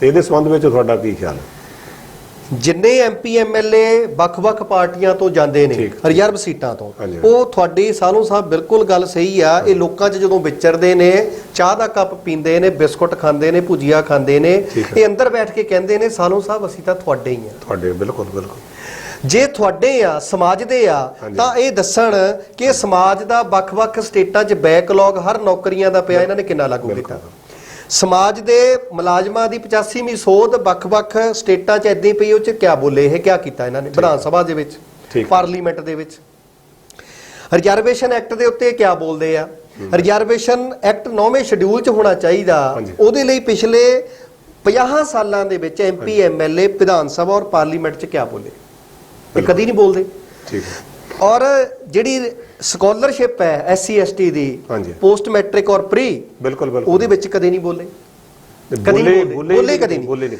ਜਿਹੜਾ ਸ਼ਡਿਊਲ ਕਾਸਟ ਸਬ ਪਲਾਨ ਹੈ ਸ਼ਡਿਊਲ ਟ੍ਰਾਈਬ ਸਬ ਪਲਾਨ ਹੈ ਓਬੀਸੀ ਸਬ ਪਲਾਨ ਹੈ ਇਹਦੇ ਉੱਤੇ ਐਸਸੀ ਐਸਟੀ ਓਬੀਸੀ ਦੇ ਐਮਪੀ ਔਰ ਐਮਐਲਏ ਸਾਲੋਂ ਸਾਹਿਬ ਕਦੇ ਨਹੀਂ ਬੋਲੇ ਜਿਹੜੀਆਂ ਚੀਜ਼ਾਂ ਜਿਹੜੇ ਹੱਕ ਅਧਿਕਾਰ ਸਮਾਜ ਦੇ ਆ ਉਹਨਾਂ ਹੱਕਾਂ ਅਧਿਕਾਰਾਂ ਤੇ ਇਹ ਬੋਲਣ ਪਾਰਲੀਮੈਂਟ ਔਰ ਵਿਧਾਨ ਸਭਾ 'ਚ ਜਾ ਕੇ ਇਹਦੇ ਲਈ ਇਹਨਾਂ ਨੂੰ ਲੋਕ ਵੋਟ ਪਾਉਂਦੇ ਆ ਇਹ ਉਹਨਾਂ ਹੱਕਾਂ ਲਈ ਕਦੇ ਨਹੀਂ ਬੋਲਦੇ ਜੇ ਕਦੇ ਨਹੀਂ ਬੋਲਦੇ ਤਾਂ ਐਸਸੀ ਐਸਟੀ ਸਮਾਜ ਓਬੀਸੀ ਸਮਾਜ ਇਹਨੂੰ ਨਿਰਣਾ ਕਰਨਾ ਚਾਹੀਦਾ ਕਿ ਇਹ ਕਿੱਦਾਂ ਸਾਡੇ ਬਿਲਕੁਲ ਕਿੱਦਾਂ ਸਾਡੇ ਇਸ ਸਮਾਜ ਨੂੰ ਜਦੋਂ ਵੀ ਇਹ ਲੋਕ ਕਿਉਂਕਿ ਵੋਟਾਂ ਦੇ ਵੇਲੇ ਜੀ ਇਹਨਾਂ ਨੇ ਸਮਾਜ ਦੇ ਵਿੱਚ ਵਿਚਰਨਾ ਹੁੰਦਾ ਜੀ ਤੇ ਉਸ ਵੇਲੇ ਚਾਹੀਦਾ ਕੀ ਆ ਵੀ ਜਦੋਂ ਇਹ ਲੀਡਰ ਜਿਹੜੇ ਆ ਇਹ ਨੇਤਾ ਲੋਕ ਜਿਹੜੇ ਆ ਜਦੋਂ ਆਪਣੇ ਸਮਾਜ ਦੇ ਵਿੱਚ ਵੋਟਾਂ ਲੈਣ ਆਉਂਦੇ ਆ ਜਾਂ ਹੋਰ ਕੰਮ ਨੂੰ ਆਉਂਦੇ ਆ ਤਾਂ ਇਹ ਜਿਹੜੇ ਕੁਐਸਚਨ ਆ ਇਹ ਸਮਾਜ ਦੇ ਹਾਂ ਪੱਖੀ ਲੋਕਾਂ ਨੂੰ ਇਹ ਜ਼ਰੂਰ ਉਠਾਉਣੇ ਚਾਹੀਦੇ ਆ ਤਾਂ ਕਿ ਜਿਹੜਾ ਥੋੜਾ ਬਹੁਤਾ ਸ਼ਰਮਿੰਦਗੀ ਸਾਲੋਂ ਸਾਹਿਬ ਮੈਂ ਇੱਕ ਵਾਧਾ ਕਰਾਂ ਇਸ ਗੱਲ 'ਚ ਨੈਸ਼ਨਲ ਕ੍ਰਾਈਮ ਬਿਊਰੋ ਜਿਹੜੇ ਰਿਕਾਰਡ ਬਿਊਰੋ ਆ ਇਹ ਹਰ ਸਾਲ ਆਪਣੀ ਐਨੂਅਲ ਰਿਪੋਰਟ ਜਾਰੀ ਕਰਦੀ ਆ ਇਸ ਸਾਲ ਦੀ ਐਨੂਅਲ ਰਿਪੋਰਟ ਇਹ ਕਹਿੰਦੀ ਆ ਕਿ ਹਰ 15 ਮਿੰਟ ਦੇ ਵਿੱਚ ਇੱਕ SC ST ਤੇ ਜ਼ੁਲਮ ਹੁੰਦਾ, ਇੱਕ SC ST ਨੇ। ਇਹ ਰਿਕਾਰਡ ਹੈ, ਇਹ ਰਿਕਾਰਡ ਹੈ, ਸਰਕਾਰੀ ਰਿਕਾਰਡ ਹੈ। ਸਰਕਾਰੀ ਰਿਕਾਰਡ ਹਮੇਸ਼ਾ ਘੱਟ ਹੁੰਦਾ, ਫਿਰ ਵੀ ਇਹ ਤੁਸੀਂ 15 ਮਿੰਟਾਂ 'ਚ ਇੱਕ ਬੰਦੇ ਦੇ ਜੁੱਤੀਆਂ ਜਿਹੜੇ ਦਰਜ ਕੇਸ ਹੁੰਦੇ ਆ ਉਹੀ ਰਿਕਾਰਡ 'ਚ ਆਉਂਦੇ ਆ ਨਾ। 24 ਘੰਟਿਆਂ 'ਚ 6 ਦਲਿਤ ਔਰਤਾਂ ਦੇ ਨਾਲ ਬਲਾਤਕਾਰ ਹੁੰਦਾ, ਹਰ 4 ਘੰਟੇ 'ਚ ਇੱਕ SC ST। ਠੀਕ ਆ, ਇਹ ਕਦੀ ਨਹੀਂ ਬੋਲਦੇ, ਇਹ ਕਦੀ ਨਹੀਂ ਬੋਲਦੇ। ਇਹ ਵੀ ਇੱਕ ਸਮਾਜ ਲਈ ਮੰਦਭਾਗੀ ਗੱਲ ਹੈ ਜੀ। ਜਿਹੜੇ ਮਤਲਬ ਸਾਡੇ ਸਮਾਜ ਦੇ ਜਿਹੜੇ ਨੁਮਾਇੰਦੇ ਆ ਜੀ, ਇਹ ਸਮਾਜ ਦੇ ਨਾਲ ਜਿਹੜਾ ਉਹ ਧੋਖਾ ਕਰ ਰਹੇ ਆ ਜੀ। ਸੋ ਡਾਕਟਰ ਸਾਹਿਬ, ਜਿੱਦਾਂ ਆਪਾਂ SC ST ਦੀ ਜੇਕਰ 3 ਹਥਿਆਰ ਜੀ ਜੀ ਜਿਹੜੇ ਆਪਾਂ ਨੂੰ ਅਧਿਕਾਰ ਹੈਗੇ ਆ ਜੀ, ਇਹਨਾਂ ਦੇ ਵਿੱਚ ਕੀ ਇੱਕ ਰਿਜ਼ਰਵੇਸ਼ਨ ਹੋ ਗਈ, ਇੱਕ ਆਪਣਾ ਜਿਹੜਾ SC ST ਐਕਟ ਆ, ਇਹ ਇੱਕ ਵੱਡਾ ਅਧਿਕਾਰ ਸੀ ਕਿ ਜੇ ਸਾਡੇ ਤੇ ਕੋਈ ਜ਼ੁਲਮ ਕਰਦਾ ਜਾਂ ਕੋਈ ਵੱਧ ਘੱਟ ਕੋਈ ਗੱਲ ਕਿਤੇ ਹੁੰਦੀ ਆ ਤਾਂ ਆਪਾਂ ਕੋਈ ਸਹਾਰਾ ਲੈ ਸਕਦੇ ਕੋਰਟ ਦਾ ਸਹਾਰਾ ਜੀ। ਇਹਦੇ ਨਾਲ ਸੀਗਾ ਇੱਕ ਵੋਟ ਦਾ ਅਧਿਕਾਰ ਜੀ, ਵੀ ਜੇ ਸਾਡੇ ਕੋਈ ਪਸੰਦ ਦਾ ਬੰਦਾ ਨਹੀਂ ਹੈਗਾ ਤਾਂ ਆਪਾਂ ਉਹਦੇ ਖਿਲਾਫ ਵੋਟ ਪਾ ਕੇ ਤੇ ਉਹਨੂੰ ਆਪਾਂ ਨੁਕਸਾਨ ਜਿਹੜਾ ਕਰ ਸਕਦੇ ਹਾਂ। ਹੁਣ ਇਹਦੇ 'ਚ ਆਮ ਇੱਕ ਚਰਚਾ ਚੱਲ ਰਹੀ ਆ, ਜਿਹੜੇ 2 ਅਧਿਕਾਰ ਆ ਇਹਨਾਂ ਦੇ ਉੱਤੇ ਸਰਕਾਰ ਨੇ ਕਿਸੇ ਨਾ ਕਿਸੇ ਰੂਪ ਦੇ ਵਿੱਚ ਉਹ ਸੰਨ ਲਾਤੇ ਆ ਜੀ, ਜਿਵੇਂ ਕਿ ਰਿਜ਼ਰਵੇਸ਼ਨ ਦਾ ਹੋ ਗਿਆ ਜੀ ਜਾਂ ਐਕਟ ਦਾ ਹੋ ਗਿਆ ਜੀ। ਹੁਣ ਇੱਕ ਵੋਟ ਦਾ ਅਧਿਕਾਰ ਬਚਦਾ, ਕਿਤੇ ਕੋਈ ਇਦਾਂ ਤਾਂ ਨਹੀਂ ਵੀ ਜਿਹੜੇ ਇਹ ਸਰਕਾਰਾਂ ਆ ਕੋਈ ਆਪਣੇ ਇਸ ਅਧਿਕਾਰ ਦੇ ਉੱਤੇ ਵੀ ਥੋੜੀ ਕੋਈ ਸੰਨ ਲਾਉਣ ਜੀ। ਸਾਲੋਂ ਸਾਹਿਬ 1990 ਦਾ ਯੁੱਗ ਹੈ, ਹਾਂਜੀ 92 ਦਾ ਜਦੋਂ ਕਾਂਗਰਸ ਸਰਕਾਰ ਬਣੀ ਆ ਔਰ ਦੇਸ਼ ਦਾ ਜਿਹੜਾ ਫਾਈਨੈਂਸ ਮਿਨਿਸਟਰ ਹੈ ਉਹ ਸਰਦਾਰ ਮਨਮੋਹਨ ਸਿੰਘ ਜੀ ਆ, ਠੀਕ ਹੈ, ਜਿਹੜੇ ਬਾਅਦ ਵਿੱਚ 2004 ਤੋਂ 14 ਤੱਕ ਦੇਸ਼ ਦੇ ਪ੍ਰਾਈਮ ਮਿਨਿਸਟਰ ਰਹੇ, ਠੀਕ ਹੈ। ਤਾਂ ਦੇਸ਼ ਦੇ ਵਿੱਚ 3 ਨੀਤੀਆਂ ਆਈਆਂ, ਠੀਕ ਹੈ, ਉਹਨੂੰ LPG ਕਹਿੰਦੇ ਆ। ਲਿਬਰਲਾਈਜੇਸ਼ਨ, ਉਦਾਰੀਕਰਨ ਜਿਹਨੂੰ ਕਹਿੰਦੇ ਆ, ਠੀਕ ਹੈ, ਪ੍ਰਾਈਵੇਟਾਈਜੇਸ਼ਨ ਜਿਹਨੂੰ ਨਿੱਜੀਕਰਨ ਕਹਿੰਦੇ ਆ, ਠੀਕ ਹੈ, ਗਲੋਬਲਾਈਜੇਸ਼ਨ ਜਿਹਨੂੰ ਸੰਸਾਰੀਕਰਨ ਕਹਿੰਦੇ, ਠੀਕ ਹੈ। ਇਹਨਾਂ 3 ਨੀਤੀਆਂ ਦੇ ਆਉਣ ਦੇ ਨਾਲ ਭਾਰਤ ਦੇਸ਼ ਦੇ ਵਿੱਚ SC ST OBC ਦੀ ਰਿਜ਼ਰਵੇਸ਼ਨ ਖਤਮ ਹੋ ਗਈ। ਹਾਂ, ਬਿਲਕੁਲ। ਇਹਨਾਂ 3 ਨੀਤੀਆਂ ਦੇ ਆਉਣ ਦੇ ਨਾਲ SC ST OBC ਦੇ ਮੁਲਾਜ਼ਮ ਜਿਹੜੇ ਇਹ ਕਹਿੰਦੇ ਸੀ ਕਿ ਸਾਡੀ ਰਿਜ਼ਰਵੇਸ਼ਨ ਕਦੇ ਖਤਮ ਨਹੀਂ ਹੋ ਸਕਦੀ, ਉਹਨਾਂ ਨੇ ਸੰਵਿਧਾਨਕ ਤੌਰ ਤੇ ਤਾਂ ਖਤਮ ਨਹੀਂ ਕੀਤੀ, ਲੇਕਿਨ ਪ੍ਰੈਕਟੀਕਲ ਤੌਰ ਤੇ ਇੱਕ ਐਦਾਂ ਦੀ ਸਮਾਜਿਕ ਬਣਤਰ ਲਿਆਂਦੀ ਤਿਆਰ ਕਰ ਲਈ ਨਾ, ਠੀਕ ਆ, ਸ਼ਾਸਨ ਔਰ ਪ੍ਰਸ਼ਾਸਨ ਦੀਆਂ, ਕਿ ਪ੍ਰਸ਼ਾਸਨ ਦੇ ਵਿੱਚ ਭਰਤੀ ਹੋਣੀ ਬੰਦ ਹੋ ਗਈ ਤੇ ਰਿਜ਼ਰਵੇਸ਼ਨ ਹੌਲੀ ਹੌਲੀ ਠੇਕੇ ਤੇ ਚਲੇ ਗਈ, ਨਿੱਜੀ ਮਹਿਕਮਿਆਂ ਨੂੰ ਚਲੇ ਗਈ। ਔਰ ਇਸੇ ਤਰ੍ਹਾਂ ਆ ਜਿਹੜਾ 89 ਦਾ ਜਿਹੜਾ ਐਕਟ ਵਾ, ਠੀਕ ਆ, 20 ਮਾਰਚ 2018 ਨੂੰ ਇਸ ਐਕਟ ਦੇ ਸਿੰਗਰ ਦੰਦ ਬਿਲਕੁਲ ਉਹ ਮਾਨਯੋਗ ਸੁਪਰੀਮ ਕੋਰਟ ਨੇ ਡਿਲੀਟ ਕਰਤਾ। ਠੀਕ ਹੈ, ਇਸ ਕਾਨੂੰਨ ਨੂੰ ਡਿਲੀਟ ਕਰਤਾ, ਪਤਲਾ ਕਰਤਾ, ਬਈ ਹੁਣ ਇਹ ਕਾਨੂੰਨ ਕਿਸੇ ਦੇ ਸੰਘੇ 'ਚ ਫਸੂਗਾ ਨਹੀਂ, ਇਹਨੂੰ ਜਿੱਦਾਂ ਮਰਜ਼ੀ ਨਿਕਲਿਆ ਡਿਲੀਟ ਕਰਤਾ। ਠੀਕ ਹੈ। ਤਾਂ ਕਹਿੰਦੇ ਹੁੰਦੇ ਸੀ ਵੀ ਇਹ ਇੱਕ ਐਕਟ ਨਹੀਂ ਜੀ ਖਤਮ ਹੋਣਾ, ਇਹ SC ST ਐਕਟ ਨਹੀਂ ਸੋਧਿਆ ਜਾਣਾ, ਵਿਸ਼ਵਾਸ ਸੀ। ਤੇ ਸਾਲੂ ਸਾਹਿਬ, ਤੁਹਾਡੀ ਮੈਂ ਤੀਜੀ ਗੱਲ ਨਾਲ ਵੀ ਕਿਸੇ ਨਾ ਕਿਸੇ ਰੂਪ ਦੇ ਵਿੱਚ ਸਹਿਮਤ ਹੋ ਸਕਦਾ, ਠੀਕ ਹੈ, ਕਿਉਂਕਿ ਜਦੋਂ ਵੋਟ ਦਾ ਅਧਿਕਾਰ ਮਿਲਿਆ ਸੀਗਾ ਤਾਂ ਉਸ ਜ਼ਮਾਨੇ 'ਚ ਇਹ ਕਹਿੰਦੇ ਸੀ ਕਿ ਵੋਟ ਪੜ੍ਹੇ ਲਿਖੇ ਨੂੰ ਮਿਲਣੀ ਚਾਹੀਦੀ ਆ, ਵੋਟ ਪਿੰਡ ਦੇ ਲੰਬੜਦਾਰ ਜਗੀਰਦਾਰ ਨੂੰ ਮਿਲਣੀ ਚਾਹੀਦੀ ਆ, ਵੋਟ ਜਿਹੜੀ ਆ ਗ੍ਰੈਜੂਏਟ ਨੂੰ ਮਿਲਣੀ ਚਾਹੀਦੀ ਆ, ਵੋਟ ਇਨਕਮ ਟੈਕਸ ਵਾਲੀ ਨੂੰ ਮਿਲਣੀ ਚਾਹੀਦੀ ਆ। ਆਉਣੇ ਵਾਲਾ ਸਮਾਂ ਵੀ ਇਦਾਂ ਦਾ ਆ ਸਕਦਾ ਕਿ ਵੋਟ ਨੂੰ ਖਤਮ ਕੀਤਾ ਜਾ ਸਕਦਾ। ਔਰ ਪਿਛਲੇ ਕਿਆਸੇ ਨਹੀਂ ਜੀ, ਸੰਸਾਰ ਪੱਧਰ ਤੇ ਘਟੀਆਂ ਘਟਨਾਵਾਂ ਦੱਸਦੀਆਂ। ਠੀਕ ਹੈ। 2010 ਦੇ ਵਿੱਚ ਇੱਕ ਕ੍ਰਾਂਤੀ ਹੋਈ, ਉਹਨੂੰ ਜੈਸਮੀਨ ਕ੍ਰਾਂਤੀ ਕਹਿੰਦੇ ਆ, ਅਰਬ ਕੰਟਰੀਆਂ 'ਚ ਹੋਈ, ਵੱਡੇ ਵੱਡੇ ਲੋਕ ਰਾਜਿਆਂ ਦੇ ਰਾਜ ਪਲਟੇ ਹੋਏ। ਠੀਕ ਹੈ। ਔਰ ਜਿਹੜਾ ਸਦਾਮ ਹੁਸੈਨ ਕਿੱਥੋਂ ਦਾ ਸੀ, ਇਰਾਕ, ਉਹ ਢਾਤਾ, ਟਿਊਨੀਸ਼ੀਆ, ਠੀਕ ਹੈ, ਆ ਅੱਜ ਕੱਲ ਚੱਲਦਾ ਜਿੱਥੇ ਰਸ਼ੀਆ ਦਾ ਕਿਹੜਾ ਦੇਸ਼ ਹੈ ਉਹਨਾਂ ਨਾਲ ਚੱਲ ਰਿਹਾ ਮਾਮਲਾ, ਤੇ ਚਾਈਨਾ ਆ, ਵੋਟ ਤੰਤਰ ਕੀ ਆ। ਠੀਕ ਹੈ। ਔਰ ਚਾਈਨਾ ਦੇ ਵਿੱਚ ਤਾਂ ਉਹਨੂੰ ਪੱਕਾ ਹੀ ਚੁਣ ਲਿਆ ਜਿਹੜਾ ਉੱਥੋਂ ਦਾ ਰਾਸ਼ਟਰਪਤੀ ਆ। ਰੂਸ ਵਾਲਾ ਰਾਸ਼ਟਰਪਤੀ ਮੁੜ ਕੇ ਸਾਰੀ ਉਮਰ ਲਈ ਉਹ ਪੱਕਾ ਕਰਤਾ। ਅਮਰੀਕਾ ਵਾਲੇ ਟਰੰਪ ਨੇ ਹੱਸਦੇ ਖੇਡਦੇ ਨੇ ਬਿਆਨ ਦਿੱਤਾ ਵੀ ਸਾਨੂੰ ਅਮਰੀਕਾ ਵਾਲਿਆਂ ਨੂੰ ਵੀ ਇਦਾਂ ਦਾ ਪ੍ਰਬੰਧ ਕਰ ਲੈਣਾ ਚਾਹੀਦਾ। ਹੋਰ ਲੋਕਾਂ ਦੇ ਦਿਮਾਗ 'ਚ ਗੱਲ ਪਾ ਤੇ ਜੇ ਕਿਤੇ ਇਦਾਂ ਹੋ ਗਿਆ, ਇਦਾਂ ਹੁੰਦਾ ਤਾਂ ਭਾਰਤ ਵਾਲੇ ਤਾਂ ਪਹਿਲਾਂ ਕਾਲੇ ਨੇ। ਕਦੇ ਕਹਿੰਦੇ ਨੇ ਵੋਟਾਂ ਪੈਣੀ ਨਾ 5 ਸਾਲ ਬਾਅਦ ਪੈਣ, ਸਰਕਾਰ ਜਿਹਦੀ ਮਰਜ਼ੀ ਰਹੇ, ਕਦੇ ਕਹਿੰਦੇ ਨੇ ਇੱਥੇ ਤਾਂ ਰਾਸ਼ਟਰਪਤੀ ਚੁਣਾਵ ਪ੍ਰਣਾਲੀ ਹੋਣੀ ਚਾਹੀਦੀ ਹੈ ਇਦਾਂ। ਤਾਂ ਇਸ ਕਰਕੇ ਸੀਰੀਆ ਹੋ ਗਿਆ, ਇਰਾਕ ਹੋ ਗਿਆ, ਮਿਸਰ ਹੋ ਗਿਆ, ਇਹਨਾਂ ਤੋਂ ਬਾਅਦ ਜਿਹੜੇ ਦੇਸ਼ ਹੈ, ਭਾਰਤ 'ਚ ਵੀ ਵੋਟ ਤੰਤਰ ਖਤਮ ਹੋ ਜਾਏ।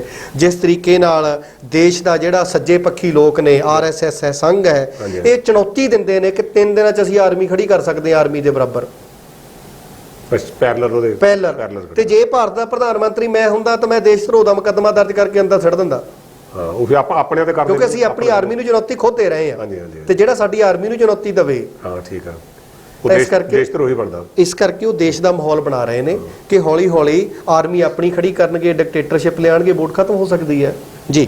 ਤੇ ਡਾਕਟਰ ਸਾਹਿਬ ਇਹ ਜਿਸ ਹਿਸਾਬ ਨਾਲ ਹੁਣ ਸਰਕਾਰ ਦਾ ਤੁਸੀਂ ਗੱਲ ਰੱਖੀ ਹੈ ਜੀ, ਤੇ ਜਿਹੜੀਆਂ ਸਾਡੀ ਸਰਕਾਰਾਂ ਆ ਇਹ ਕਿਸੇ ਨਾ ਕਿਸੇ ਰੂਪ ਦੇ ਵਿੱਚ ਨਾ ਇਹ ਹਰ ਤਰ੍ਹਾਂ ਜਿਹੜਾ ਐਸਸੀ ਜਾਂ ਐਸਟੀ ਆ ਜਾਂ ਓਬੀਸੀ ਵਰਗ ਆ ਜਾਂ ਮਾਈਨੋਰਿਟੀ ਆ ਜੀ, ਇਹਨਾਂ ਦੇ ਉੱਤੇ ਨਾ ਕਿਸੇ ਤਰ੍ਹਾਂ ਇਹ ਸ਼ਿਕੰਜਾ ਜਿਹੜਾ ਕੱਸ ਰਿਹਾ। ਤੇ ਕਿਤੇ ਨਾ ਕਿਤੇ ਜਿਹੜਾ ਭਾਰਤੀ ਸੰਵਿਧਾਨ ਦੇ ਮੁਤਾਬਕ ਜਿਹੜਾ ਉਹੀ ਵਿਵਸਥਾ ਦੇ ਉੱਤੇ ਜਿਹੜਾ ਭਾਰਤ ਦਾ ਜਿਹੜਾ ਕਾਰਜ ਆ ਉਹ ਚੱਲ ਰਿਹਾ ਜੀ, ਵੀ ਉਹ ਕਿਤੇ ਨਾ ਕਿਤੇ ਇਸ ਸੰਵਿਧਾਨ ਨੂੰ ਠੇਸ ਤਾਂ ਨਹੀਂ ਪਹੁੰਚਾ ਰਿਹਾ।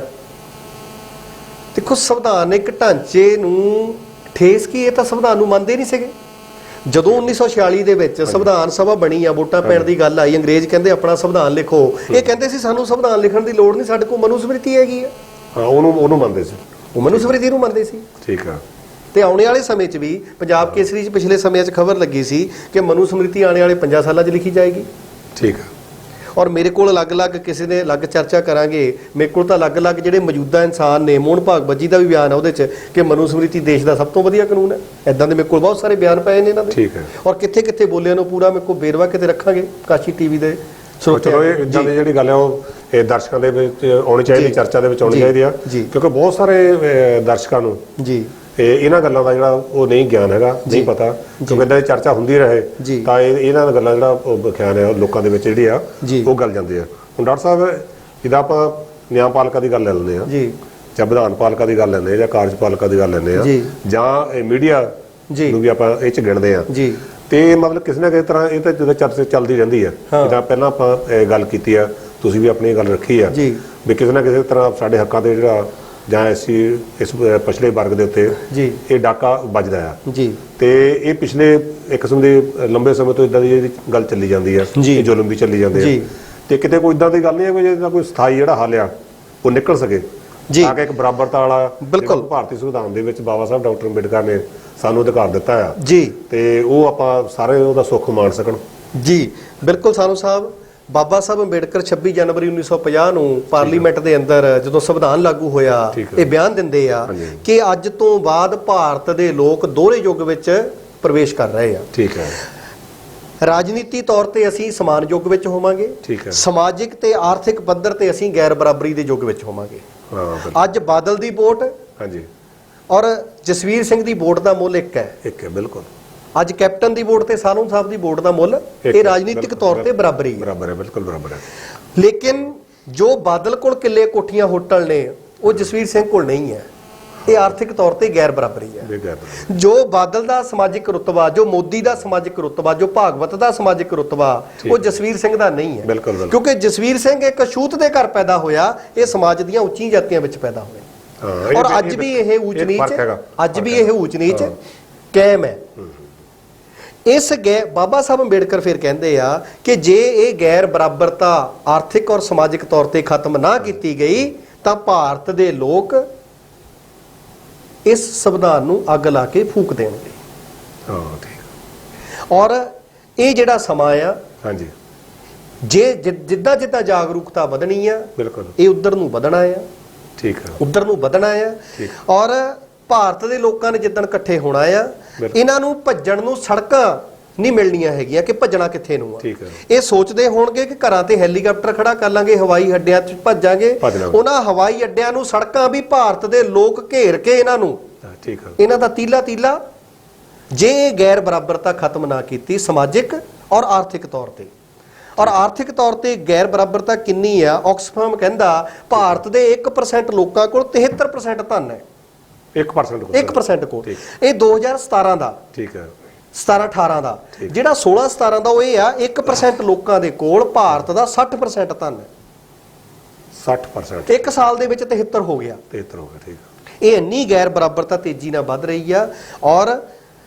ਔਰ ਅਸੀਂ ਇਹਦਾ ਹੱਲ ਬਾਬਾ ਸਾਹਿਬ ਅੰਬੇਡਕਰ ਕਹਿੰਦੇ ਆ ਕਿ ਜਿਹੜੇ ਲੋਕ ਗੈਰ ਬਰਾਬਰਤਾ ਦਾ ਸ਼ਿਕਾਰ ਹੈ ਸਮਾਜਿਕ ਔਰ ਆਰਥਿਕ ਤੌਰ ਤੇ। ਹੁਣ ਸਮਾਜਿਕ ਔਰ ਆਰਥਿਕ ਤੌਰ ਤੇ ਕੌਣ ਸ਼ਿਕਾਰ ਹੈ? ਇਸ ਦੇਸ਼ ਦਾ SC ST OBC ਸਿੱਖ ਮੁਸਲਿਮ ਪਾਰਸੀ ਬੋਧੀ ਜੈਨੀ ਇਹ ਜਿਹੜੇ ਮਿਨੋਰਟੀ ਨੇ, ਜੇ ਇਹ ਇਕੱਠੇ ਹੋ ਕੇ ਇੱਕ ਮੰਚ ਤੇ ਆ ਜਾਣ ਬਾਬਾ ਸਾਹਿਬ ਅੰਬੇਡਕਰ ਕਹਿੰਦੇ ਆ ਠੀਕ ਇਹ 1% ਲੋਕ ਜਿਹੜੇ ਹਰ ਧਨ ਔਰ ਸਮਾਜ ਤੇ ਕਬਜ਼ਾ ਕਰਕੇ ਬੈਠੇ ਆ, ਠੀਕ ਇਹ ਤੁਹਾਡੀਆਂ ਬੂਟਾਂ ਦੇ ਤਸਮੇ ਖੋਲਣ 'ਚ ਆਨੰਦ ਮਹਿਸੂਸ ਕਰਨ। ਠੀਕ ਹੈ ਔਰ ਇਸ ਗੱਲ ਨੂੰ ਬਾਬਾ ਸਾਹਿਬ ਅੰਬੇਡਕਰ ਕਹਿੰਦੇ ਜੇ ਤੁਸੀਂ ਸਿੱਧਾ ਸੌਖਾ ਰਸਤਾ ਲੱਭਣਾ ਆ, ਠੀਕ। ਲੋਕੋ ਇਕੱਠੇ ਹੋਵੋ, ਠੀਕ ਹੈ ਇਕੱਠੇ ਹੋ ਕੇ ਜਿੱਧਰ ਨੂੰ ਮੈਂ ਉਂਗਲੀ ਕੀਤੀ ਆ ਉਦੋਂ ਤੁਰੋ ਉਧਰ ਨੂੰ ਤੁਰੋ, ਪਾਰਲੀਮੈਂਟ ਤੇ ਕਬਜ਼ਾ ਕਰੋ, ਆਪਣੇ ਪੀਐਮ ਬਣਾਓ, ਆਪਣੇ ਸੀਐਮ ਬਣਾਓ। ਠੀਕ ਸ਼ਿਕਾਰ ਲੋਕ ਇਕੱਠੇ ਹੋਣ। ਔਰ ਇਸ ਫਾਰਮੂਲੇ ਨੂੰ ਅਡਾਪਟ ਕੀਤਾ ਸਾਹਿਬ ਕਾਸ਼ੀ ਰਾਮ ਨੇ। ਠੀਕ ਕਾਸ਼ੀ ਰਾਮ ਨੇ ਕਿਹਾ ਐਸਸੀ ਅਤਿਆਚਾਰ ਦਾ ਸ਼ਿਕਾਰ ਹੈ, ਬਿਲਕੁਲ। ਐਸਟੀ ਅਤਿਆਚਾਰ ਦਾ ਸ਼ਿਕਾਰ ਹੈ, ਠੀਕ ਹੈ। ਮਨਿਓਰਟੀ ਸਿੱਖ ਅਤਿਆਚਾਰ ਦਾ ਸ਼ਿਕਾਰ ਹੈ ਭਾਰਤ ਵਿੱਚ, ਮੁਸਲਮਾਨ ਅਤਿਆਚਾਰ ਦਾ ਸ਼ਿਕਾਰ ਹੈ, ਈਸਾਈ ਅਤਿਆਚਾਰ ਦਾ ਸ਼ਿਕਾਰ ਹੈ, ਬੋਧੀ ਅਤਿਆਚਾਰ ਦਾ ਸ਼ਿਕਾਰ ਹੈ, ਪਛੜਾ ਵਰਗ ਓਬੀਸੀ ਅਤਿਆਚਾਰ ਦਾ ਸ਼ਿਕਾਰ ਹੈ। ਇਹ 85% ਲੋਕ। ਕਾਸ਼ੀ ਰਾਮ ਸਾਹਿਬ ਕਹਿੰਦੇ ਆਓ ਬਾਬਾ ਸਾਹਿਬ ਅੰਬੇਡਕਰ ਦਾ ਕਹਿਣਾ ਮੰਨ ਕੇ ਘੱਟ ਗਿਣਤੀ ਅਲਪਜਨ ਤੋਂ ਬਹੁਜਨ ਬਣੀਏ ਤੇ ਪਾਰਲੀਮੈਂਟ ਦੇ ਅੰਦਰ ਵਿਧਾਨ ਸਭਾਵਾਂ ਦੀਆਂ ਰਾਜਧਾਨੀਆਂ ਵਿੱਚ ਸੀਐਮ ਪੀਐਮ ਠੀਕ ਹੈ ਬਣਨ ਵਾਲੇ ਬਣੀਏ। ਫਿਰ ਐਦਾਂ ਦੇ ਕਾਨੂੰਨ ਤੁਹਾਡੇ ਮੋਹਰੇ ਡਿੱਚਾਂ ਨਹੀਂ ਡਾਉਣਗੇ। ਬਿਲਕੁਲ ਬਿਲਕੁਲ ਜੀ। ਤੇ ਬਹੁਤ ਵਧੀਆ ਡਾਕਟਰ ਸਾਹਿਬ, ਅੱਜ ਤੁਸੀਂ ਇਸ ਕਾਂਸ਼ੀ ਟੀਵੀ ਦੇ ਹੋ ਰਹੀ ਚਰਚਾ ਦੇ ਵਿੱਚ ਜਿਹੜਾ ਭਾਗ ਲਿਆ, ਬਹੁਤ ਹੀ ਵਿਸਥਾਰ ਸਹਿਤ ਤੁਸੀਂ ਐਸਸੀ ਐਸਟੀ ਐਕਟ ਬਾਰੇ, ਇਹਦੀਆਂ ਧਾਰਾਵਾਂ ਬਾਰੇ ਸਾਡੇ ਦਰਸ਼ਕਾਂ ਨੂੰ ਜਾਣਕਾਰੀ ਦਿੱਤੀ ਤੇ ਇਹਦੇ ਲਈ ਅਸੀਂ ਤੁਹਾਡਾ ਬਹੁਤ ਬਹੁਤ ਧੰਨਵਾਦ ਕਰਦੇ ਹਾਂ। ਪਿਆਰੇ ਦਰਸ਼ਕੋ, ਇਸ ਵਿਚਾਰ ਚਰਚਾ ਤੋਂ ਕਿਤੇ ਨਾ ਕਿਤੇ ਇਹ ਗੱਲ ਸਾਫ਼ ਹੋ ਜਾਂਦੀ ਆ ਕਿ ਐਸਸੀ ਐਸਟੀ ਓਬੀਸੀ ਤੇ ਮਿਨੋਰਿਟੀ ਨੂੰ, ਇਸ ਸਮੁੱਚੇ ਸਮਾਜ ਨੂੰ ਦਬਾਉਣ ਦੇ ਲਈ ਸਮੇਂ ਦੀਆਂ ਸਰਕਾਰਾਂ ਵੱਲੋਂ ਹਰ ਹੀਲੇ ਜਿਹੜੇ ਆ ਉਹ ਕਿਸੇ ਨਾ ਕਿਸੇ ਰੂਪ ਦੇ ਵਿੱਚ ਇਹ ਵਰਤੇ ਜਾਂਦੇ ਆ ਤੇ ਇਹ ਜੋ ਯਤਨ ਸਰਕਾਰਾਂ ਕਰਦੀਆਂ ਇਹ ਸਮਾਜ ਦੇ ਲਈ ਬਹੁਤ ਹੀ ਮੰਦਭਾਗੇ ਹੁੰਦੇ ਹਨ। ਇਹਦੇ ਪ੍ਰਤੀ ਜਿਹੜਾ ਸਮਾਜ ਆ ਉਹਨੂੰ ਜਾਗਰੂਕ ਹੁੰਦੇ ਹੋਏ ਸੁਚੇਤ ਹੋਣ ਦੀ ਇਹ ਲੋੜ ਆ। ਸੁਚੇਤ ਹੋ ਕੇ ਇਕਜੁੱਟਤਾ ਦਾ ਪ੍ਰਗਟਾਵਾ ਕਰਦੇ ਹੋਏ ਇਹ ਜੋ ਸਰਕਾਰ ਸਮਾਜ ਦੇ ਵਿਰੋਧੀ ਜਿਹੜੇ ਫੈਸਲੇ ਲੈਂਦੀ ਆ ਉਹਦਾ ਜਿਹੜਾ ਟਾਕਰਾ ਕਰਨ ਦੇ ਲਈ, ਉਹਦਾ ਵਿਰੋਧ ਕਰਨ ਦੇ ਲਈ ਜ਼ਰੂਰ ਇਕਜੁੱਟ ਹੋ ਕੇ ਹੰਭਲਾ ਮਾਰਨ ਦੀ ਲੋੜ ਹੈ। ਸੋ ਇਹਨਾਂ ਸ਼ਬਦਾਂ ਦੇ ਨਾਲ ਹੀ ਸਾਰਿਆਂ ਨੂੰ ਜੈ ਗੁਰਦੇਵ, ਧੰਨ ਗੁਰਦੇਵ, ਇਜਾਜ਼ਤ ਦਿਓ।